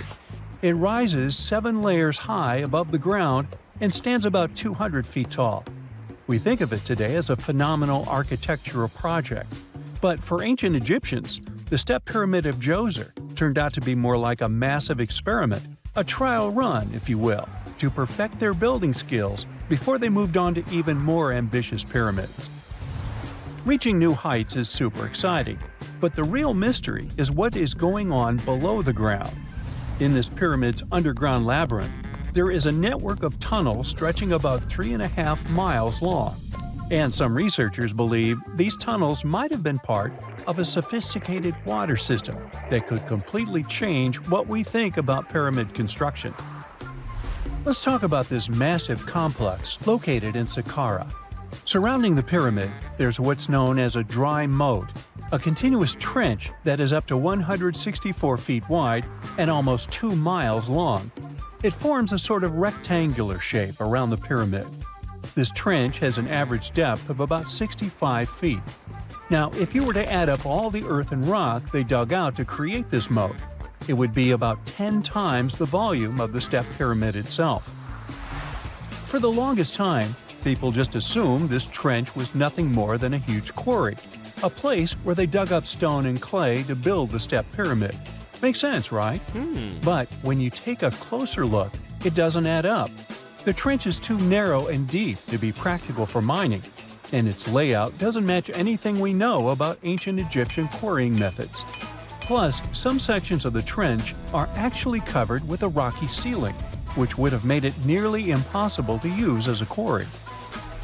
Another theory suggests that the dry moat had some kind of spiritual significance. Maybe it was a sacred place, where souls of nobles gathered to serve the late king in the afterlife. There are even niches in the walls that work as a hint at this spiritual function.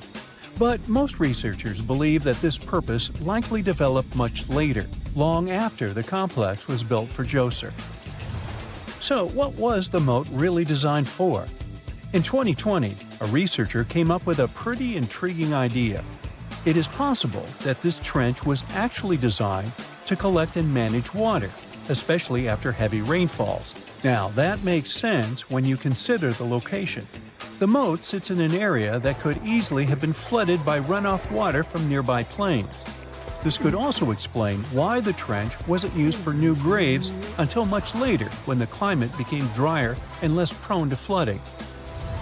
The story becomes even more intriguing as this trench appears to be part of a larger, more complex hydraulic system within the Djoser complex. It is like the trench has several compartments, carefully carved out of the rock and connected by tunnels.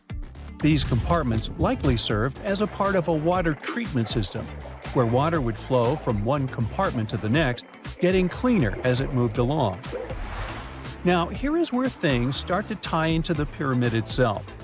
The Djoser complex has a series of underground shafts, and some researchers think that water from the moat's deep trench might have been used to power a hydraulic lift system, and this giant water-powered elevator could have been used to raise the heavy stones needed to build the pyramid. It worked like a volcano, but instead of lava, water did the heavy lifting. Imagine a big deep hole in the ground at the center of the pyramid site. Inside this hole, there was a huge wooden platform, kind of like a giant raft that could move up and down. When the workers wanted to lift a heavy stone, they would fill the hole with water. As the water rose, the wooden platform started to float up, carrying the stone with it, almost like a giant water-powered elevator. When the stone reached the right height, the workers slid it off the platform and onto the pyramid. The idea is that water from the deep trench, after being cleaned and filtered, would flow into these shafts. A massive float, possibly made of wood, would then rise as the water filled the shaft, lifting the stones up to where they were needed for construction. Once the stone was in place, they'd let the water out, lowering the platform back down to the bottom, ready to lift the next stone. This fancy hydraulic lift system could have been a game changer, making the whole building process a lot faster and more efficient without using a lot of workforce. It is like the ancient Egyptians were already embracing the whole idea of work smarter, not harder. But of course, not everyone is on board with this theory. Some experts argue that the area where the step pyramid of Djoser was built couldn't have held enough water from occasional rains to maintain such a fancy hydraulic system. The main theory suggests that, in the past, there might have been some kind of lake nearby that would have filled up after a period of rain, and this lake could have supplied water to the complex's hydraulic system. But there is no mention of such a lake in any ancient Egyptian writings, so it might be more of a what-if situation than a reality. And then there's the issue of the hard work itself. Remember when I said this method could have allowed the ancient builders to raise stones with far less effort? Well, that might not be entirely true. According to some experts, just building this hydraulic device would have required a lot more heavy work than simply moving the stone blocks using good old-fashioned manpower. And let's not forget, the step pyramid of Djoser is like a baby pyramid compared to those that came later. The stones used for Djoser's pyramid weighed, on average, about 660 pounds each, which is nothing compared to the more than 2.5-ton blocks used later for the pyramid of Chephren. If this cool water lift theory gets completely ruled out, we still need to explain how this pyramid was built in the first place. To answer that, we need to rewind a bit and talk about the original plans. See, before Djoser's tomb became a pyramid, the idea was to construct a simple mastaba. This type of tomb was pretty common in earlier periods, a flat-roofed, rectangular structure with sloping sides. But after the original mastaba was finished, they decided to expand it a bit by adding more layers on top. And then they added even more layers, until the construction reached 6 distinctive steps, each one smaller than the previous. And they probably did all this by raising those heavy stones using ramps, not a water-powered elevator. There is still so much we don't know about the step pyramid of Djoser. More research is definitely needed to fully understand how this system worked, or if it even existed at all. But the idea of using water to help build the pyramid adds a whole new layer to our understanding of ancient Egyptian engineering. It's a powerful reminder of just how clever and resourceful those builders were, using the natural landscape and the power of water to create one of the most iconic monuments in history. If there's a question that still baffles archaeologists to this day, it's this one. How did the ancient Egyptians build those magnificent pyramids? As far as we know today, their resources were quite limited, especially in terms of tools and building materials. We still don't have a fully satisfying answer, but hey, we've got some pretty amazing theories worth considering. The leading contender among these theories involves the clever Egyptians employing a sneaky strategy. Now picture this. They constructed a slanted and curving mound made of bricks, earth, and sand encircling the pyramid to be. As the pyramid grew taller and taller, they simply increased the height and length of this wacky structure. It's like they were playing an ancient game of Jenga. Now, how did they get those massive stone blocks up there? Well, according to the legendary ancient Greek historian Herodotus, they used sleds, rollers, and levers. It sounds like they turned construction into a supersized game of tug-of-war. And guess what? Herodotus also claimed that the Great Pyramid, the one from Giza, the granddaddy of them all, took a whopping 20 years to build. There's more. Herodotus also dropped a mind-boggling number on us. 100,000 men were supposedly involved in this pyramid extravaganza. Did they hire the entire Egyptian population? Well, it might not be as far-fetched as it sounds. These men were probably mostly farmers, so they probably focused on the pyramids when there wasn't much work to be done in the fields. Like during the flood season of the Nile River. Obviously, specialists in the archaeological community had something to add to this theory. By the late 20th century, they discovered some evidence that suggests the workforce might have been smaller and more permanent than previously thought. Instead of a massive army of 100,000 pyramid builders, they proposed that a modest crew of around 20,000 workers, accompanied by support personnel like bakers, physicians, and even spiritual leaders, could have gotten the job done. There was also this theory that claimed that the pyramids were actually built from the top downward. It suggested that these colossal structures were nothing more than isolated hills used as quarries. The stones were supposedly drawn from these hills, and over time, competing engineers took charge and transformed them into the iconic pyramids we know today. Now, before you dismiss this theory as a wild fantasy, some folks thought it wasn't completely crazy. After all, there are instances where isolated hills exist, so maybe this theory had a tiny glimmer of truth. Whether it involved ramp building or ingenious work schedules, one thing is clear. Those pyramids have definitely left their mark on history and on our imaginations. Now, speaking of ancient Egyptian mysteries, there's this gigantic unfinished obelisk sitting in ancient Egypt, and scientists are trying to figure out how it was shaped. Now, some people suggest that our industrious ancestors used handheld pounders to get the job done. One expert has a different take on the matter, though. He argues that if we take a closer look at the pattern left behind by the shaping tool, we'll notice something peculiar. The walls of the trenches surrounding the obelisk display a neat and even pattern, which is pretty unlikely if they were pounded away by mere mortal hands. According to this expert, those horizontal striations are usually the result of a tool that takes breaks while removing material, leaving its mark on the surface. But wait, there's more. Imagine the tool being rocked back and forth against the trench walls, clearing away the waste to keep the trench from narrowing. Well, in that case, the tool might have left some funky horizontal striations where it was pressed against the sidewall. This sounds like some fancy technology at play, don't you think? And guess what? The dynastic Egyptians probably didn't have access to that kind of know-how. Another famous Egyptologist from way back also uncovered a bunch of core drills during his adventures.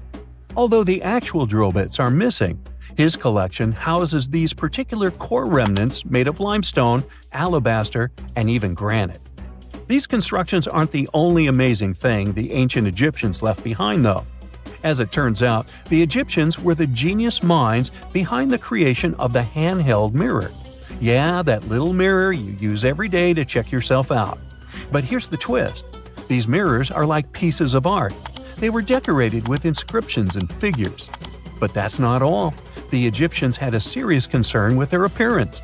They knew the importance of personal hygiene and looking fabulous. So, in their quest for pearly whites, they invented toothbrushes and toothpaste.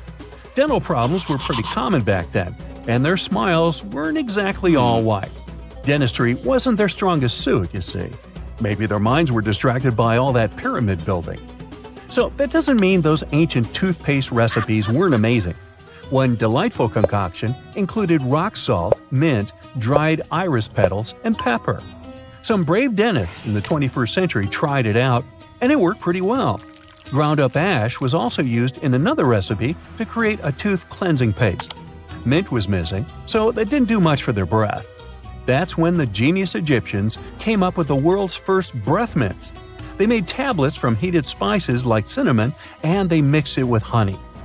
Now, let's shift gears to home decor, Egyptian style. They surely took ornamentation to the next level. While the concept of decorating furniture started in Mesopotamia, the Egyptians cranked it up a notch. They went all out with different colors of ink and even developed various weights of paper. Oh, and let's not forget about those cute little area rugs we all have in our homes today. Guess who came up with the idea? Yep, the Egyptians. They used the versatile papyrus plant to make those cozy rugs. And speaking of trends, the Egyptians loved their knickknacks. They had an assortment of small figurines in the shapes of cats, dogs, and people. These statues were made from various materials, like simple sun-dried mud to the ultimate bling of gold. It all depended on how loaded you were. The Egyptians were also all about farming, and they knew that clean water was crucial for their crops and animals. That's why they came up with some nifty inventions and techniques to make sure their land was fertile and their plants were happy. First off, they had the genius idea of using ox-drawn plows. They had two types of plows, heavy and light. The heavy plow would strut its stuff, cutting deep furrows in the soil, while the lighter plow followed behind, fluffing up the earth. But they didn't stop there. After plowing, the Egyptians would break up clumps of soil and sow the rows with seeds. To give those seeds a good old squish into the furrows, they'd march their livestock across the field, effectively closing up the furrows. But hey, all that hard work would be pointless if their seeds were as dry as the Sahara. That's where irrigation comes into play. The Egyptians were so good at it that other cultures, like the Greeks and Romans, couldn't help but copy their techniques. Now let's switch gears and talk about the marvelous architecture of ancient Egypt. These folks weren't just skilled farmers, they were also architectural maestros. They built these fancy canals to carry water to farms and villages, and boy, did they know how to make those canals look pretty. Just imagine strolling along a canal lined with ornate structures. The pharaoh Ramesses the Great was quite the overachiever when it came to construction. One of his mind-blowing creations was the construction located at Abu Simbel. This building was designed so that twice a year, the sun would shine directly into it and illuminate the statues of Ramesses. And let's not forget about the corbelled arch. Without this architectural gem, we'd be missing out on some mind-boggling structures like the Great Pyramid. The Egyptians knew how to make things stand tall and proud, thanks to their engineering and construction wizardry. They built grand halls and inner sanctums that make your jaw drop. And some of these temples doubled as astronomical observatories.